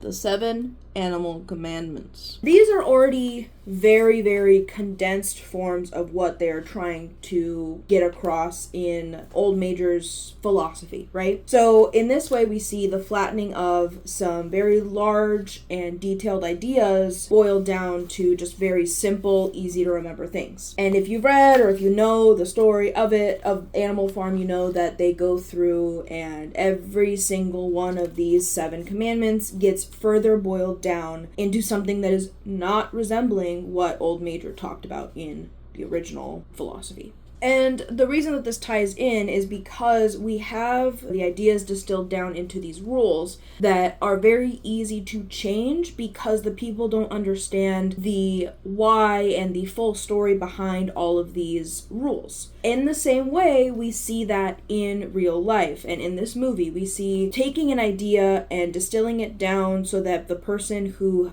distilled it down is able to manipulate it in whatever kind of way that they want to mirror what they want the world to see. When art becomes an industry, it no longer is centered around the art. We see that in the kind of movies that are made, the shows that are made, the clothes that are made. We don't usually get to see what those ramifications look like for the people who want to create these things. Humans are creatures of connection, not just sexually or romantically. We just want to connect with others. I'll speak for myself as an artist, but I am a person who makes art because I want to connect with others. So for me, art is inherently a form of connection, and some people might just see it as a form of entertainment, and that's as far as you're willing to like engage with your media. I don't think anyone like that is watching, because we're currently at least 3 hours in, or around 3 hours in. So if you're not that deep crowd, I don't know how the hell you got here. But hey, thanks for sticking around. I do not subscribe to the idea that art is only for entertainment. Sure, there are some pieces of media that can be just solely for entertainment. I don't like it because I feel like it just paves the way for more slop to be given to us. And I'm not saying that every piece of art has to connect in some deep, meaningful way. Sometimes I just want to convey joy. Sometimes I want to convey more of the harder parts of my life, like I've kind of sprinkled throughout here. And sometimes I just want to talk about politics in any kind of way that I can, using any vehicle that I can. Again, that's what this is. In stripping back that piece of humanity within art is kind of what paved the way for AI art to be so readily consumed. And that's not the only way that AI was like essentially ushered in. We as a society have been systematically devaluing art as honestly as long as I've been alive, at least, right? And I've only been alive for 28, yeah, I turn 29 next year, 28 years. I think a lot of you will remember the like war on the arts that was going on. I mean, Glee was born out of it almost. I mean, that's like all of Sue's character in like the first couple seasons of Glee, wanting to defund the arts. And while that is just like a funny haha version of it, that was what was happening in schools. And so if we get rid of the arts, it's not just limiting people in the ability to learn how to make art or learn about art and history and things like that, but you're also limiting the ability of people to find art as a medium that they like. And then budget cuts only kept getting worse and worse, to the point where even English programs were getting defunded. So it's not just a media literacy issue, it's a literacy issue, which you probably already know that. And I'm not saying that, like, the defunding of arts in schools was exactly to get to the point where we are today with AI, but I don't think that it's a coincidence that they used AI art as the first in with AI. Like, there's a reason why it wasn't just given to like programmers or scientists, things like that, because it wasn't going to be as easy of a sell to the entire society if it wasn't something that was going to be adopted by all of society. And bringing back the whole causation versus correlation, we can see that there is a correlation between the devaluing of art and the use of AI art as like the in with people. But we do see kind of like what could potentially be the actual causation in that. I'm gonna say it again. Capitalism! Surprise! Because I've talked a lot about what art is, not just in the literal sense. I mean, art is a means of caring for each other, understanding each other, and understanding ourselves. So it would make sense that the powers that be that want capitalism to thrive do not want art to thrive in this way. It's not the end goal to devalue art so that we could usher in AI through art, but it is kind of like a chicken and the egg kind of thing, continuing to make things worse and feeding into each other. And by limiting people's access to learn about art, they have less knowledge about it, obviously. But in it, they don't understand that art is not a means to an end. Sure, the end products can be good to look at, but for a lot of artists, it's not the end, it's the friends we made along the way kind of thing. And going back to the whole feeding into each other, not having time means that people don't care about art anyway. They don't have the time to make art, they don't have the energy to make art, because art does take time. So if they're given this cool little tool that can just magically turn any of their ideas into reality with just a couple words here and there, of course they're going to use it. Of course they're going to be like, you know what? I want some reprieve from my life. I'm just going to use it. So I get it. I don't like it. I already told you I don't like AI. But I get it. I get it. And this is why it's so hard to get mad at people who I see just in my day-to-day who are using it. I still have like a gut reaction of like, I'm gonna... But then I step back and remember, okay, They're dealing with all this shit. They don't know how else to cope. They don't have the time to learn these things because they were rushed into motherhood, or they are working 7 jobs. I say 7 as a hyperbole, but 3 jobs typically. It's just getting worse and worse and worse. So it makes sense that this oasis, which is hilarious to call it an oasis given the whole water issue with AI, it's seen as some kind of reprieve to the horrible mundane world that we currently live in. And then the more that people get used to AI and the very lackluster art that's created through AI, the more that they're willing to put up with bad stuff, which again goes back to the whole off-putting and removing off-putting stuff and only being super palatable. So you can see where that's like, I don't even know where to start, because where does it start and where does it end and where does the next thing start? And it doesn't just affect the media that we have, it also affects our brains as users. This study gets talked about a lot, but I think it's just because it's the first study that was brought out in terms of the effects of AI on our brains. So we don't have much else to look at, but in this study they do talk about the effects that they were able to find in the study of people losing cognitive ability. And I say losing because you don't actually lose it, at least in the time span that they were doing this experiment. But there is a significant enough, which I'm putting on my psychologist hat, but significance does not mean like colloquial significance. It's like an actual number or set, like a range of numbers in which something is statistically significant. I'm not going to go into the full depth of it, but in order to understand statistical significance, you just have to understand that it means that the numbers were different enough to a certain degree, that it was different enough to be able to report on it. So there is a significant enough difference in the cognitive functioning of these participants in the study that they were able to publish the study. All of it basically boiling down to there is some level of atrophy in the brain that is happening when people rely too heavily on AI. Talk about in the skin suit section.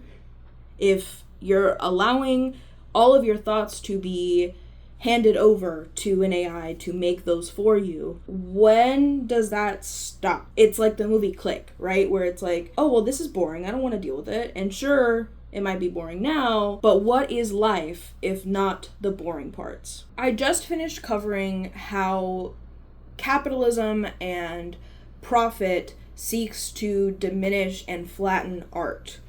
The opposite of which is this movie. In a world where movies are super polished and super like computer crafted to be the exact perfect way, we are slowly losing what makes art human. I'm not saying that all technology is bad in art. That is not what I'm saying. I really love how Boots Riley imbues this idea of human art throughout every level of this movie. I mean, the plot alone does cover art in fashion, but it also goes beyond the screen. He didn't have to use claymation. He didn't have to do any kind of miniatures as sets, but he did.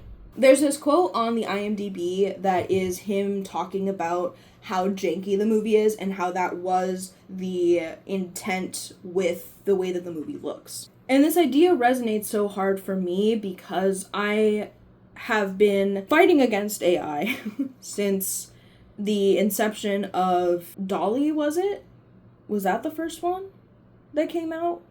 At least it's the first one that I can remember. So my main counter to AI art slop has always been that, like, I love bad art, which I used as a way to kind of give people permission to make bad art because it is better than anything AI can create. I did kind of go back on that because like some people like AI art because it's bad in its own little way, but that isn't what I was talking about. So I kind of switched gears and thought of a different way to encapsulate how I feel about AI art and the opposite, real art. So I came up with this motto, slogan, of make unmistakably human art. The reason I came up with that, or the reason I made it, was because I wanted to switch the conversation from being focused on AI and being anti-AI to being pro-human. Because I feel like we're starting to center AI in every way when we're talking about it,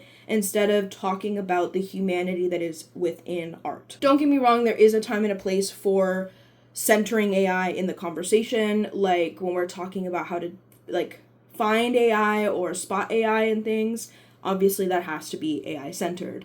But when we're talking about artists and the fight against AI, we are focusing too hard on the outcome that the AI is making instead of the overall impacts of AI on humans. Hence, make unmistakably human art. So looking back at the way that Boots Riley made this movie and implemented different forms of art within this movie, we start to see that unmistakably humanness within the art. The addition of the claymation is one of the biggest forms of it. Yeah, he could have done something else. I mean, claymation is notorious for how long it takes. It is similar to hand-drawn animation. That shit takes forever. But again, there is a quality to it that is just so inviting and warm because you know that a human put that effort in. This brings us to the first mention of the other two movies. We have Backrooms. You've probably seen it if you're anything like me and are in this movie space, but also anti-AI space. We get this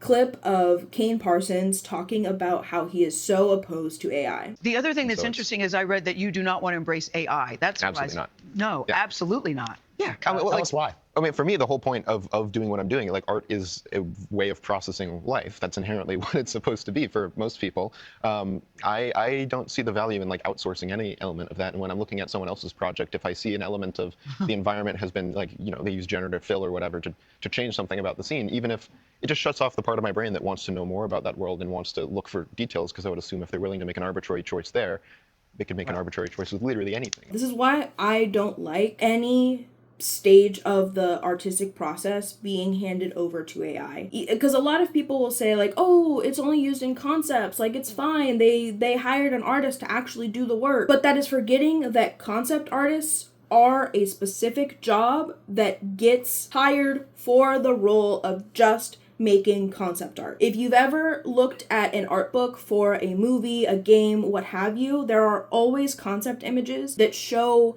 an iterative process of changing the character ever so slightly to be able to show that character and their depth without having to tell everything. So if at this stage they're willing to use AI to create whatever they want as a concept, that means the basis of everything else that is created is based on that AI creation. Again, removing any kind of intention or thought made to a character, a setting, what have you, that makes me so uninterested. And with I Love Boosters, we see that in all of the choices that are made for all of the characters, all of the setting, and everything in this movie has a reason. I've dissected all of that. If you still aren't seeing it, I recommend just rewatching this video from the beginning. But we see how all of these instances, I even say in the choices of colors for the catwalk, they don't have brown, even though brown is one of the colors that they sell, showing we don't want you looking at anything but these colors that are listening to us. We don't want you paying attention to the people in brown who are not listening, who are trying to start a union. We want you to only look at the colors we want you to look at. The human touch is lost when we are giving everything over to AI. And this does go deeper, because if we're letting AI make these arbitrary choices, it is again a slippery slope of what else are you letting AI think for you? And who is giving these thoughts to the AI to make you think? Is AI another skin suit? Personally speaking, the art that I make always says something, whether I am doing it intentionally or subconsciously through the creation of that art. This piece here of this sad clown having a lollipop was just made because I wanted to test out these paints that I had. And I love clowns, and I cry all the time. So I was like, you know what? I'm gonna make this clown sad, but they're gonna have a lollipop. I didn't think about it further. And it wasn't until I've sat with it for a couple years now that it's fully cemented what part of me was coming out in the creation of this piece. This piece is now called But You Have It All. The reason I titled it this, finally after multiple years of it being untitled, is because of the fact that this clown is crying even though it is colorful and they have that lollipop that they really wanted. They have their bread and they have their circus. Why are you still sad? Had I given it to AI, What would have been the purpose of any of this? Would it have been smiling? Would it have been crying? Would it have been doing something else? Would the color choices be that were picked? All of these elements are lost when AI is creating anything. There is no more intention that is built into items, and that takes away the humanity of the piece that is created. And some people may say like, oh, but I don't like how it looks. I hate when they have claymation because it's creepy. Sure, whatever. Be creeped out by what you get creeped out by. But just not liking it because it doesn't look good. Granted, I also like when shit looks bad. But for me, it's awe-inspiring because I see that these people really wanted to create something. They didn't care how polished or good it looked in the end. It was something that was so desperately needing to come out into the world that they were willing for it to come out badly if it meant it existing at all. So when I watch movies like this one, like The Substance, like Terrifier, any movie that, oh my god, any Guillermo del Toro, practical legend. But anytime that I know that a movie is using practical effects, I am sat with the widest smile on my face. The first time I'm watching it is typically just like focusing on these practical effects and thinking, oh my god, how'd they do it? How did they like even think about this? Like, what materials did they use? It is always hilarious to find out what material was used in place of blood or in place of like corn syrup so that like it would look different. It is just so amazing to me how people can use everyday objects to create something that is not that object. Similarly to why I was obsessed with Foley artists when I was growing up, because I was like, how did they use a thing of celery to make a fucking bone crack? That's crazy! I just love art, bro. I hate AI. I'm gonna leave it there. I'm clearly getting very, very heated about this. I'm literally sweating. So I want to keep talking about Backrooms, and I'm finally now bringing an obsession to things. I do want to talk about masculinity as it is portrayed through these three movies. Obviously, spoilers ahead for these three movies. You've already been warned. We've gotten to the point where I'm going to finally bring in obsession. I've already brought up a little bit of Backrooms, but I do want to bring in obsession finally. So, if you haven't watched it, go watch it. If you don't care, keep watching. So Backrooms, Obsession, and I Love Boosters, at least for a little bit of time, were all in the same theaters at the same time. At least in my theater, they were all playing at the same time. And actually, I have a picture. Look. I watched them all in the same week.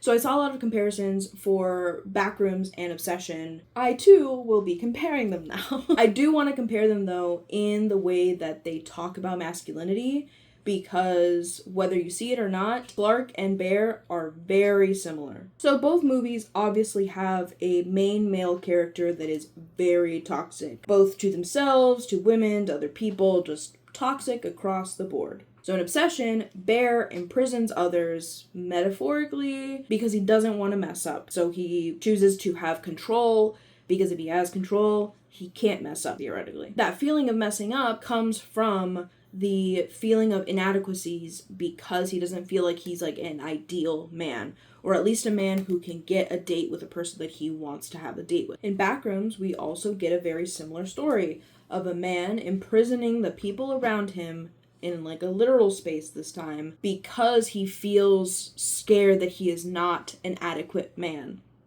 See the comparison?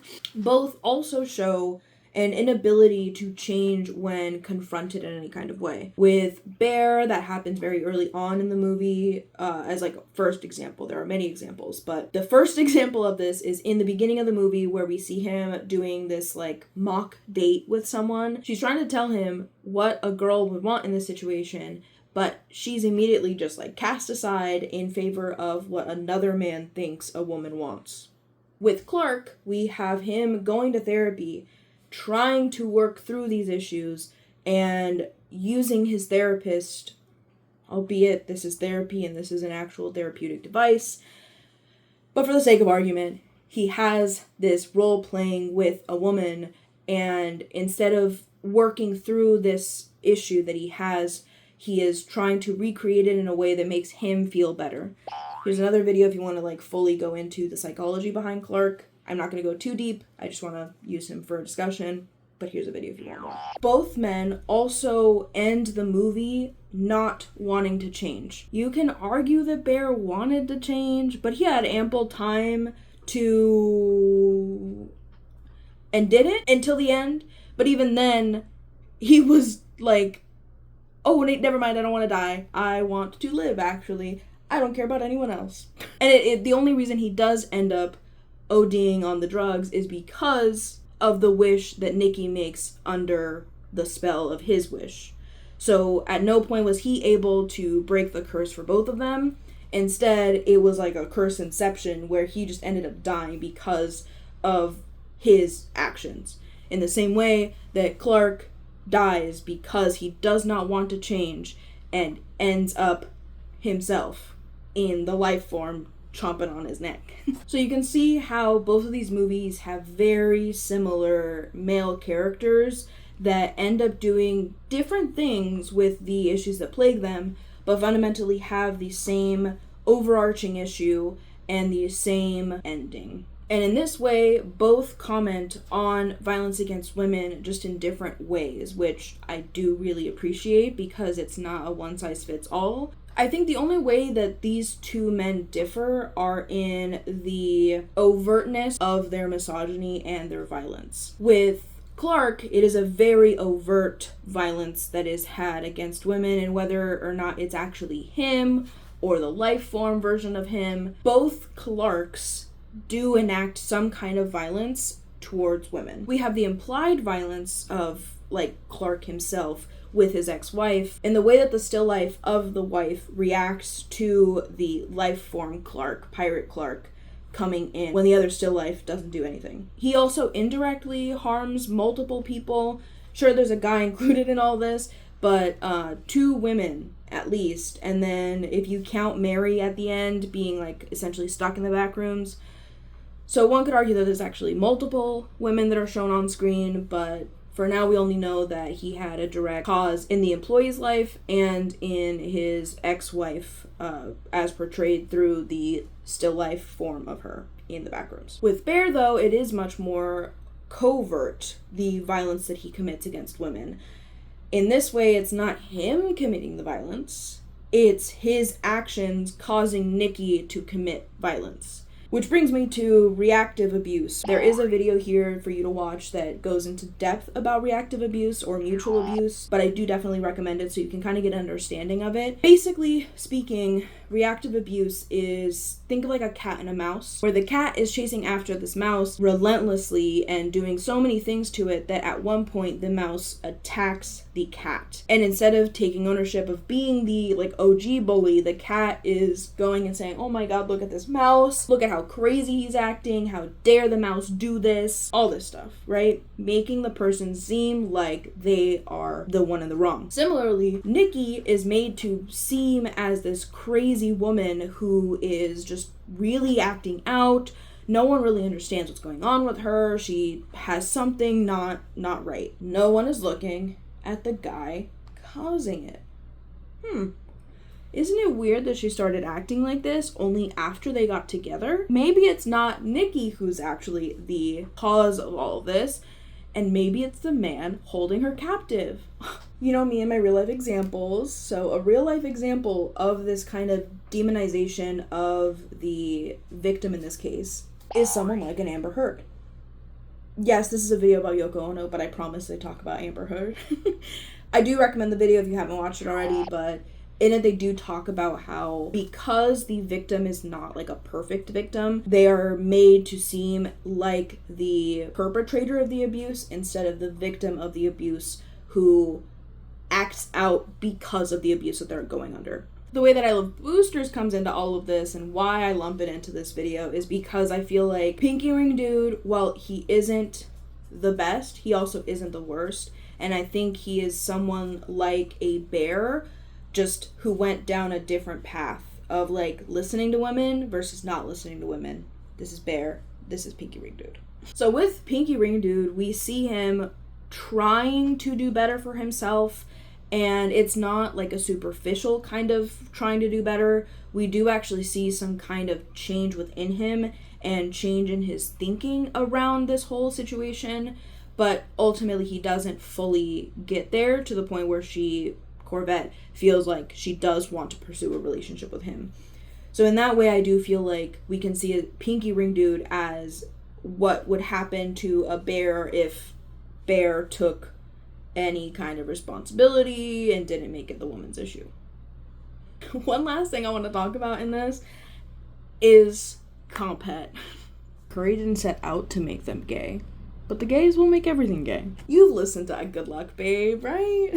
If you haven't and you don't know what the hell compet is, compet stands for compulsory heterosexuality. So a quick definition of what compet is the theory that heterosexuality is assumed and enforced upon people by a patriarchal, allonormative, and heteronormative society. Basically, it just says that we live in a society that is very heterosexual centered, heteronormative, that's where that word comes from, saying that the norm that all people follow, or the normal amount of people follow, is a heterosexual life with a man and a woman. This is saying that because our society is such that we value men and women in union, that everything in our society centers that kind of way of thinking and no other way of thinking, which means we are not exposed to any kind of difference in way of being, so we can't be homosexual, we cannot be trans in any way,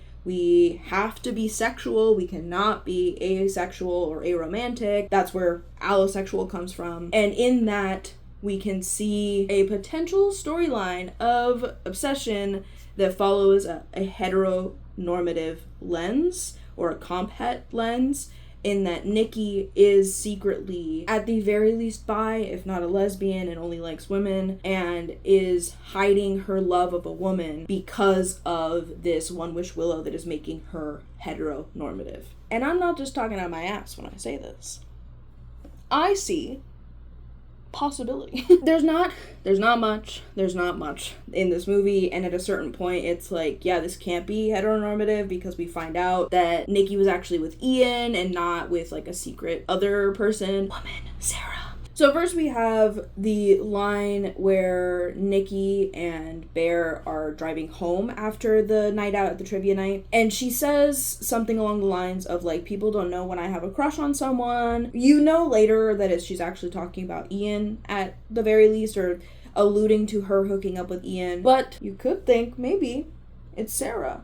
Maybe no one knows that you like Sarah because no one thinks that you would like Sarah. Again, heteronormative. So another layer to compet is the performance of heterosexuality and the overcorrection to perform heterosexuality. What that looks like, and I will bring back Good Luck Babe as the example, but we have the line of, you could kiss 100 boys in bars, but that will not stop you from feeling, I'm not saying it verbatim, but that won't stop you from feeling the lesbian within you. In that way, we could see that maybe the hooking up with Ian is a way to push it further down within yourself, and just generally speaking, to get people off your trail of being gay. So there really aren't too many instances of like evidence for a compet storyline, but honestly I feel like it would just make it so much better of a movie, and like a deeper movie, if we have it to where she is just not even attracted to men altogether, and how that plays into the violence against women, because we do see that lesbians are hated more than gay men are, because at least gay men are men and lesbian women are, but they're not attracted to men and they aren't men, so we don't like them. And we as patriarchy misogynist people, I love lesbians. So yeah, I just wanted to cover that real quick because I love making things gay, especially when we're told that they're not, even though you can smell a little bit of gay in it. We're gonna continue on Backrooms a little bit for this section, and it does eventually bleed into a greater topic that does bring back in the ideas that I brought up at the first half of this video. So stick with me. I recommend not skipping through these next chapters, but if you must, you must. Who am I? My way of interpreting the Backrooms as an entity is kind of informed through a lot of things, but the simplest form of what I believe it to be is just a personified form of trauma. The reason I say that it is trauma and not just memories as a whole is because in one of my psychology classes, I think it was literally called like positive psychology, we were talking about how memory favors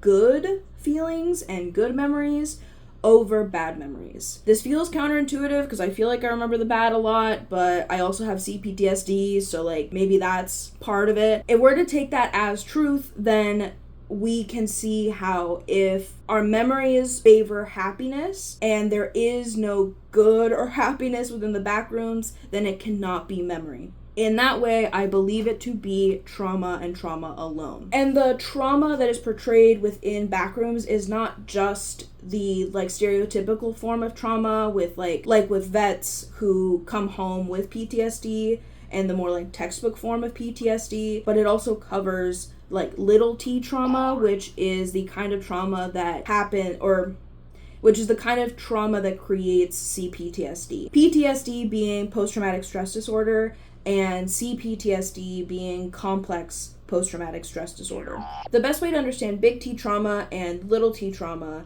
is that big T trauma is like one big event that happens that is traumatic and causes you to have some kind of feelings towards it, whether it be fully diagnosed PTSD or just ramifications of that trauma. Because not everyone who experiences trauma will develop PTSD or CPTSD. There's a lot of other things that go into it. We won't get into that. If you do want to learn more about that, you can look up biopsychosocial model. If you do want to learn more about that, you can look into the biopsychosocial theory. Little t trauma is more repeated exposure to an event or experiences that are labeled as traumatic by your system that can cause very similar symptoms to PTSD, but that's where the C comes in, the complexity of it, where it's not just one event, it's multiple events that stack onto each other. One is not worse than the other. They're both just facts where we have one and we have the other, so don't put them in like a hierarchical kind of way.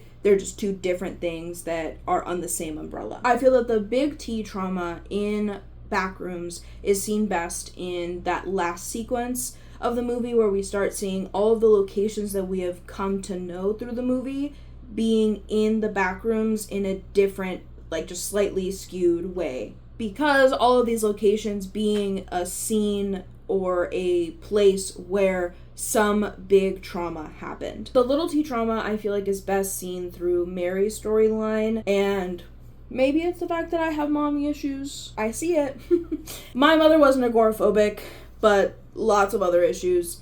But I do see a lot of my upbringing and the little t traumas that kept happening. Mary, we see her trauma through her mother and just the way that she was like brought up in the world. She again had a mother who was agoraphobic and did not want her going outside. One could theorize whether or not Mary's mom went into the Backrooms or not, but I'm not going to go into that.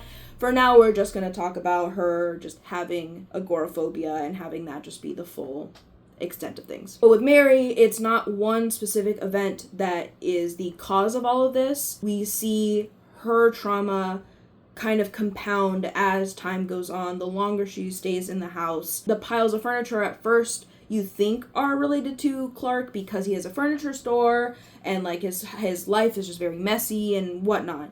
But the further we watch, the more we see that it is actually Mary being pulled into the Backrooms in some kind of way.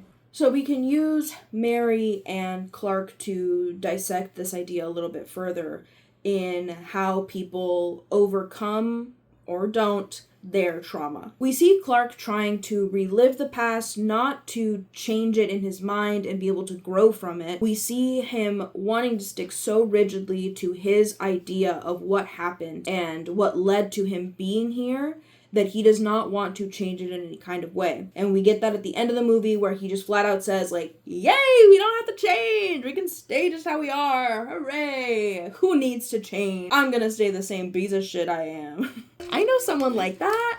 And the reason we find him in the back rooms at the end of the movie is because he's decided that this is the best place for him. This is the place that is going to allow him to continue to live in this fantasy of his where he has complete control over everything. In a way, is talking about how this is a form of escapism for him and that he doesn't want to face the reality of outside. He would rather live in this constructed world of his than change or get out of there or actually progress in life. Mary, in contrast, does overcome her trauma, and we see that literally with the rock that she carries. For this argument, we're going to theorize that the piece of concrete that she has is her mom's handprint and not her handprint. I have not watched the movie with that much detail to be able to understand the size of the palm print and whether or not it is actually like a child's palm print or a mom's palm print. But again, for sake of argument, we're going to say that the piece of concrete was a piece of her mom's handprint and not her own. So in this, we see that Mary takes her mom and the trauma that is represented within this piece and uses it to free herself from this prison that Clark has put her in. Granted, she is still stuck in the back rooms at some kind of capacity. We don't really know yet what that capacity is, but we do see that the trauma that she endured through this experiment is stuck within the back rooms. Even though Clark does not escape his hellish reality, or fictional reality that he made up in his head, I want to use it as a way to show what we should do and what we can do. Much like Corvette brings up that if we are our own worst enemy, that means that we can win. I think that Clark too is his own worst enemy, which means that if he did apply himself, he could have won and got out of this cycle that he made for himself. But instead, he turned to escapism and just fell further into the delusion that he made instead of bettering himself. In the real world, we don't have a back rooms to be our form of escape. For many of us, escapism is our way of coping with the current state of things. I talked a little bit about it earlier when we talked about doom spending, but other forms of escapism can be doom scrolling. We can also see it in just drinking, so like alcoholism. We have workaholics, so just pouring yourself into work and only focusing on that as a way to escape the idea that there is nothing else other than work is another form of it. There's also smoking. I mean, just the list really goes on. It's non-exhaustive here, but we all rely on escapism to a certain extent to make it through the day. I talked about this a little bit earlier, and I want to flesh that point out now, but I did talk about how I can see the draw for some people to use AI. I'll point you back to the disclaimer earlier about how much I hate AI. So this is not me endorsing or excusing the use of AI. I am still firmly against it. But I will explain how I understand why people use it. At first, it was just like an image generator, which is all just like fun and haha, but realistically, how many people need art like that in their lives? Not many, and it's also not good, which is why it doesn't stay, but whatever. So more people started using different forms of AI. Many people that I work with who do use AI tend to use it in more of an assistant kind of way, which I think is what is like being marketed now as the way to implement AI into your day-to-day life as a consumer or as an individual. And in this way, I can see why people have continued to use AI in this way. Again, not an endorsement. I am just simply trying to understand, right? Because like I said earlier, if we can understand, we can better educate ourselves. So last year, and around like the December, January time where people were all doing their resolutions and whatnot, I guess it was a trend to have your AI chatbot give you a breakdown of your year in AI usage. Don't know why they felt that they were comfortable enough sharing this to their coworkers and their bosses and stuff, but I saw coworkers of mine post that they use their AI as an appointment maker, as a like sous chef, essentially helping them get like grocery lists, finding recipes. Some people had theirs say that they were used as a therapist, as a doctor. All of these people had something in common, And I'm not saying this to demean mothers, but again, it makes sense that it's mothers. Moms, whether or not they want to claim that they do multiple jobs, even if they only have one literal job, they have multiple jobs. Mothers do not get the credit that they fucking deserve, and I will never shut up about that. That is another reason why I'm not having kids. I think I already said this exact same point. But moms work multiple jobs, and they're not the only ones who work multiple jobs. And it's not just mothers who have multiple jobs. So 2026 data from the Bureau of Labor Statistics lets us know that there are about 8.4 million people in the US above the age of 16 also carry more than one job. That, paired with how lonely we are, which again I already covered in the Friends Being Friendly section, all culminate in this manufactured need to give some of that work off to someone, something else. And in that way, getting some of your time back. This is why it gets very hard for me to be so angry at people who use AI. And so I'm not angry at them, I'm angry at the system, because it's a system that makes them want to use AI, whatever. But it's in this way that I'm reminded that it is not an individual issue, it is a bigger issue. And while I will always encourage people to use as little AI as they possibly can, I am more so focused on the system that is creating the need of AI. Because fundamentally, what everyone is trying to do in using AI is to get some time back. Which brings me to an example of how I reclaimed my time, which was getting off that dang phone. I hate to say it, I hated to hear it. I know it's not something you want to hear, but trust me, hear me out. It's easier than you think. You also don't have to completely get off your phone like I did. I deleted all my apps and deleted my accounts. This is where we're gonna bring back in some of the dialectical materialism. Again, I'm not gonna go into too far depth, but we will bring in that second law of the transformation of quantity into quality. It is small steps that can create a larger change, and that's all I'm talking about here.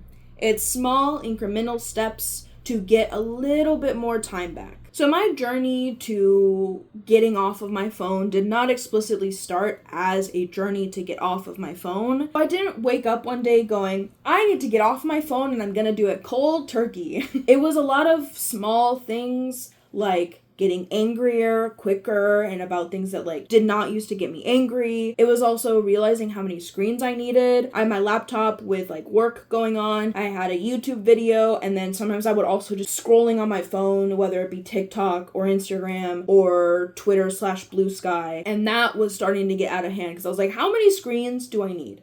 Really. I also noticed that I wasn't doing the things that I wanted to do, even art, and even when I was feeling up to doing something, I wasn't. Instead, I was going to my phone instead and just continuing to scroll, whether again it be TikTok or Instagram or even Pinterest. I also didn't really go to the movies as often. I just felt like I didn't have any time, even though my screen time was very bad. I do remember it being at least 16 to 18 hours.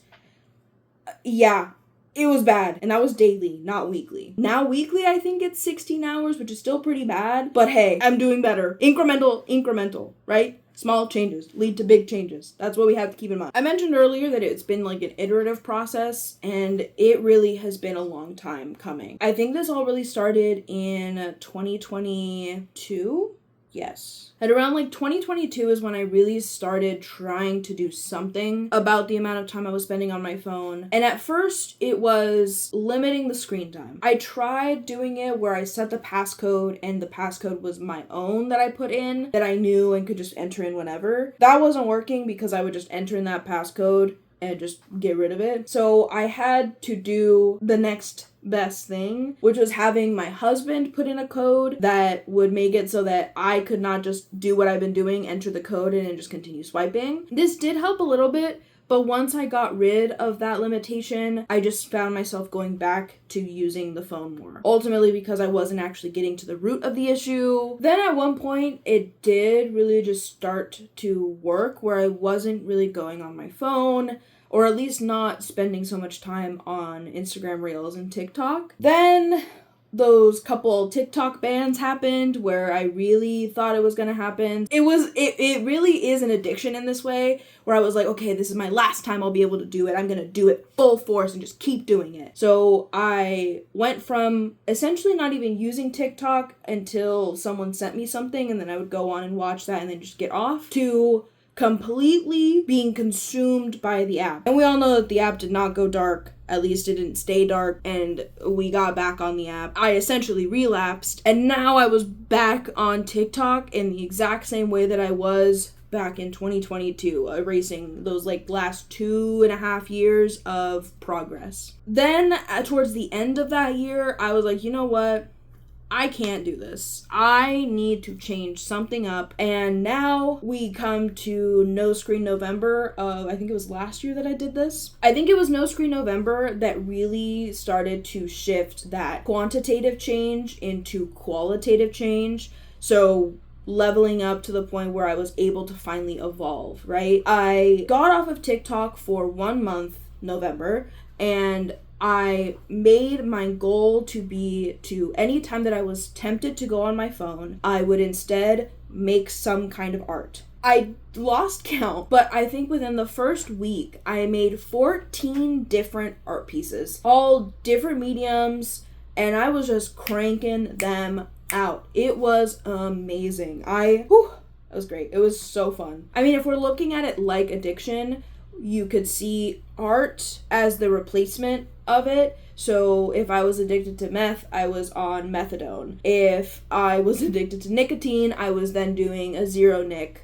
option. Art was my way of weaning off of the drug that was my phone. Ultimately, the issue was dopamine and the amount of dopamine and whatever, but getting off my phone was letting me kind of level out and get to, albeit a fucked up level because I do have ADHD, but it did bring it back to pre-TikTok levels of ability. This is not to say that, like, I think that TikTok is causing ADHD. I just think that it is exacerbating dopamine issues that, if you already have ADHD, makes it 1,000 times worse. And if you don't actually have ADHD, it is making you feel and act like you do. This isn't diagnostic in any kind of way. This is me just like going off of my lived experience and the general knowledge that I have around psychology. So for me, it was art. My husband has started his own journey of getting off of his phone because he too was like starting to use it without even thinking about it or like knowing that he was on TikTok or Twitter. He was just mindlessly consuming. And for him, instead of doing art, he got his 3DS and started playing that whenever he felt like getting on his phone. And it worked because it's like the size of a phone. And this is where we see things like the analog bag or the just analog trend has been coming up. And I think the same thing with the bricks and things like that, where we're finding people trying to fix this issue that they have in a way that they think will fix it, but again is not going at the root of the issue and is instead just trying to band-aid the issue. Now, please don't just go out and buy new things or even use things. If you must, buy used, but use what you have. Don't go out and buy new shit if you do not need to, because I promise you probably don't need to. Also, ask friends if they have stuff that you can borrow, but you can try cold turkey. I don't recommend it because I don't really see results with cold turkey, but if it works for you, it works for you. I think doing these things in an incremental way is also going to be beneficial. Again, we're bringing in the dialectical materialism over here. It's these small changes that will eventually lead to a bigger change. And we see that with my story. It was first implementing that password on watching content.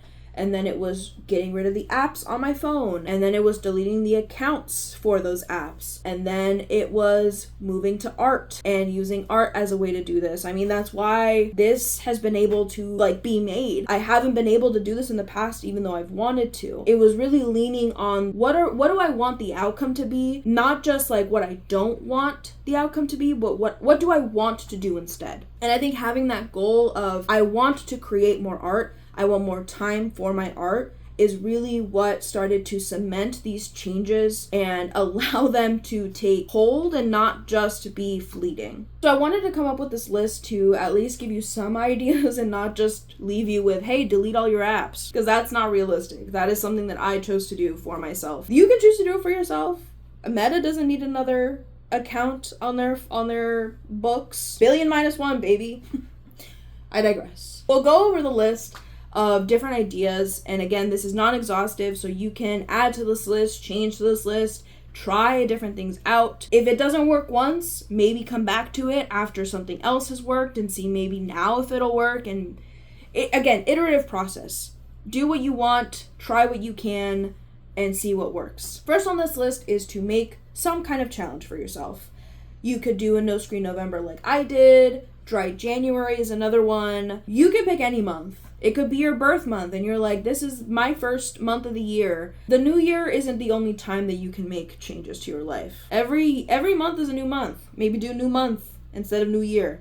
I don't know. Another one is making a list of rules that are like hard cutoffs or like red flags for you to shut off whatever media you're watching. For me, this looked like having a list of full stops for TikTok content. One of the red flags that I came up with for myself was if I noticed that 3 TikToks in a row were some kind of rage bait, I'd come off.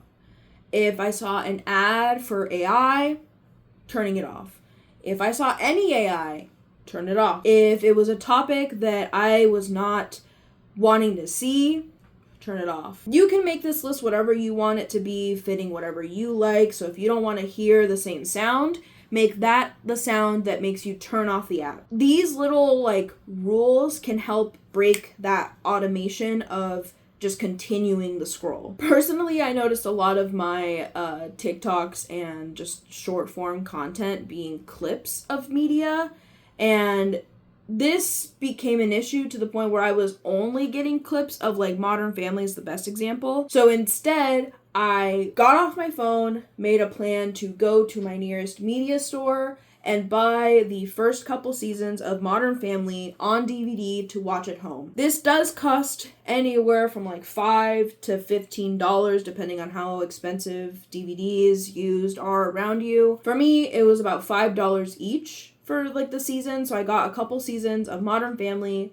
came home, and anytime that I found myself scrolling and I would see a Modern Family clip, it would make me turn off my phone and go put in Modern Family and just watch the show as intended. Next on this list could be setting parameters for when you are allowed to use whatever app it is that you're trying to use less of. This could be only at night before bed, which I wouldn't recommend because your circadian rhythm, all this stuff, you don't want to mess up your sleep schedule. But you could do it if it's that bad, just only doing it at night before bed, only doing it on the toilet. That's how I do it. Instead of watching or instead of like reading something on the toilet, I'm just like on my phone scrolling, and then when I'm done, put it away, no more TikTok. If you're someone who does want to use it at night, a next step after limiting it to only being at night is instead of being on your phone at night, be on a like reader of some sort. I have a Kindle, but you can also use your phone as one, so you still have the same device, or a physical book is great. For me, I turned to fluffy fan fiction. I think this was the best swap or substitute for it because TikTok is very easy to consume media, and I'm not saying that all fan fiction is easy to consume, but that's why I went for fluffy, because I just wanted haha hee hee fun time and not dealing with any like deeper emotions. So I would have some fan fiction and read that instead of being on my phone, and that helped me get off of those apps. Another thing you can try is to only allow yourself to intentionally use the app. What this looks like is not allowing any kind of scrolling feed feature, so no algorithm feeding you answers or feeding you what you want. Instead, it's only used as like a search engine for like recipes or a specific person that you want to watch, and only looking up their videos, seeing what they've posted recently. You can also substitute your phone for a new hobby. For me, it was art. You can also try to learn a software on your computer. I mean, if you love Backrooms, you can try out Blender. It's a free software. Learn an instrument. What else is there? What are new hobbies? You could write. I don't know. What do you want to do? What is something that you've always wanted to create? do that. Start that. You can also implement this like small incremental thing with that hobby. Instead of going full force into writing a whole book, instead maybe write a short story, write some short fiction, write something, write nonfiction. This list is non-exhaustive. These are just some of the ideas that came up that either I've tried and worked, or some of them just didn't work. But hey, you're not me. It might work. In conjunction with the list that we just went over, I think it is also very valuable to understand why you are doing something. Finding out why you want to get off your phone is going to help a lot more, because you have your feet rooted in something more concrete than just getting off my phone, because that tells you what you don't want to do, but not what you do want to do. If you don't know where to start, I would just recommend channeling your inner 2-year-old. Ask why. Getting your time back in these ways is by no means going to solve all of the issues that we have as a society, but the reason I bring up these changes that you can make yourself is because it is still, like I've mentioned many times before, an integral part of change as a whole. We cannot change as a society if the individuals do not want to change. Getting time back in any kind of way, whether it be through AI assistance, giving you some time, or getting off your phone, or if we're ever granted a smaller work week, what are you doing with that time? So let's say that we are given a smaller work week, right? Which would be amazing, but if you spend a lot of your time on your phone, majority of the time on your phone, what does that extra day of weekend really provide? I'll speak for myself in this situation before I deleted all my apps. If I was just given an extra day, it would be an extra day to be on my phone for another 16 hours. Now it looks different because I've been able to get off my phone and really, really reclaim my time. But if I hadn't done all of this work to get to a point where I have actual control over my time, it would have just looked like continuing the issues at hand and getting stuck in that doom scroll. The reason I bring all this up is not just so that we can have more time for ourselves to pursue any kind of creative or personal endeavor. It is also to give some energy back. And this is not just energy for like being able to work the next day. This is energy to fight back. I'm really trying not to be a boomer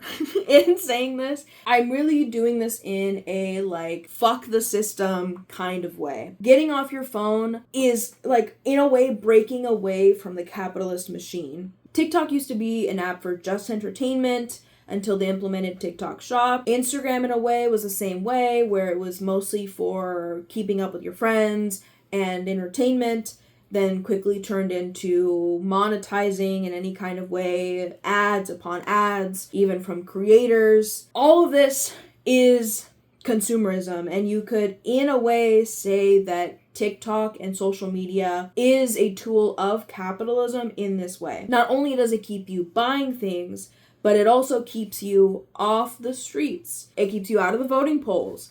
It keeps you locked back. It, at least for me, kept me from doing any kind of action, whether it be political like I wanted to or artistic like I wanted to. There were so many ways in which I was giving in to what capitalism wants, which is no more art, more buying, more sitting on your ass, more exhaustion, more burnout. All of these things came with being on my phone, which is why I think it is really important to ask yourself why you want to do any of this, if you choose to do any of this. Because when you get your time back, what are you doing with that time? In the same way that if AI speeds up the process at work, does that mean we're going to get time back to ourselves? Or does that mean that we're just going to have to work more? And you can use that as a way to apply it to your real life. If you get your time back, what are you doing with that time? Is it something that you want to be doing, or is it just doing more of the thing that is keeping you stuck?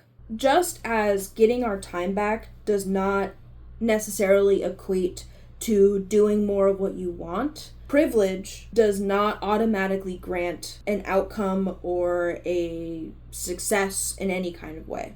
The reason I want to end on this is because I believe that acknowledging our privilege will help in this whole struggle. Bell Hooks has a wonderful quote that talks about this. Privilege is not bad inherently. The reason we believe it's bad is because the general context and the way that it's talked about, sure, but itself is not inherently bad.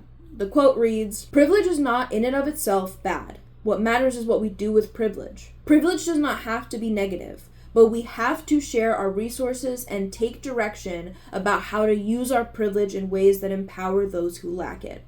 I'm sitting from a point of privilege that I live in a very nice place that allows me to have a space that is just dedicated to my art and my office. I'm privileged in that I have a husband who loves me and supports me in everything. But that does not automatically mean that I will do something with it. Nepo babies, I think, are the perfect example of this, where they have a lot of privilege and are Nepo babies for a reason, but that does not always mean that they're going to have any kind of success in what they create. Let's even look at some of these directors that we've been talking about. We have Kane Parsons and Curry Barker both having the privilege of an audience that is pre-built in with them just being internet personalities to different extents, but internet personalities nonetheless. They have that privilege. They're also white men. They have that privilege.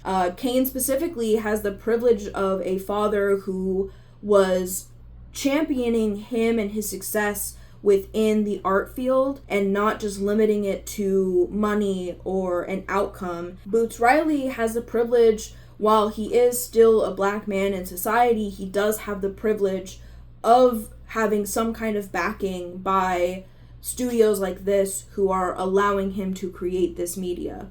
All three of these directors using their privilege to bring us messages that matter. We have Curry Barker and Kane Parsons both talking about trauma and the abuse against women in the media that they're creating in super nuanced ways. Boots Riley's using his privilege in telling us an anti-capitalist, pro-communist message. Using your privilege to do better for those that have little to no privilege compared to you is what makes privilege good. Doing better with your privilege or doing something with your privilege that is not further pushing other people down is a net positive. I would love to live in a world where there is no privilege and we're all equal, but alas, we live in the world we live in currently, and there is a hierarchy to things, and people do have privilege. Refusing to acknowledge your privilege and hiding behind it in that way is what makes people believe that privilege is negative. There's a lot of goals that I wish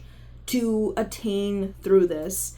Ultimately, I would love if you'd come away with this feeling more empowered to use whatever crumbs of privilege you may have and use them to make better in any kind of way, whether it be person to person, in a grand scale. I don't know, if you want to run for for politics and want to be progressive, go for it. Use that privilege. We all have some level of privilege, and acknowledging it is not going to make you a shitty person. All of it comes together. Like I said, all of the things that we've talked about so far kind of just come all into this thing. It is that deep. I've said it many times, but oh my god, is it that deep. If there's one thing you take away from this long-ass video, it's that it is that deep. It will always be that deep. Everything is connected. Okay. I really don't know how else to end this whole saga that we've embarked on. But I do want to thank you for giving me benefit of the doubt in areas where sometimes I may have not come across exactly how I wanted to. And thank you so much for sitting here and watching, however long it took you to finish this. I would love to hear any of your thoughts. You can comment down below. I feel so accomplished, and I feel like I finally hit that next evolution in my Pokemon form. In this, it feels like the culmination of all the work that I've put in for, honestly, my entire life at this point. I feel like I'm finally reaching a new form of myself, and I'm glad that this video could be a part of it, and anyone who's made it this far can be a part of it. I don't know what the future holds for this channel, and I don't really want to make any promises. If I find the time and energy to at any point, I would love to create more of these videos. There are many other movies that I would like to do this for, some of them being the other movies in my top 4 on Letterboxd. I have parts of a Frankenstein video that I want to make. I have parts of an 8th grade video that I want to make. And I feel like with this, it's showing myself that I can make those. But yeah, thank you. I'll stop rambling here. The next video that I'm going to put out will be the debrief that I had with my friend Raya after we watched this movie. Thank you for staying through these almost 4 hours of me talking. I hope you enjoyed, and if you didn't watch I Love Boosters, I hope that this encourages you to watch I Love Boosters. This movie is so much more important than anything else I've ever seen in my entire life. I think you can tell. I'll leave it here. Thank you so much for watching, and I will see you next time. Bye! Say bye! I'm wearing this because I'm like, oh, I need something just in case I want to film. Forgetting! Look! And my fucking Boosters merch. I think I might wear this one though. Which, this one has a funny little mistake. The accented A in Gonzalez is not there. Was not printed. But, cool shirt. I'm gonna switch into this. You're not gonna see?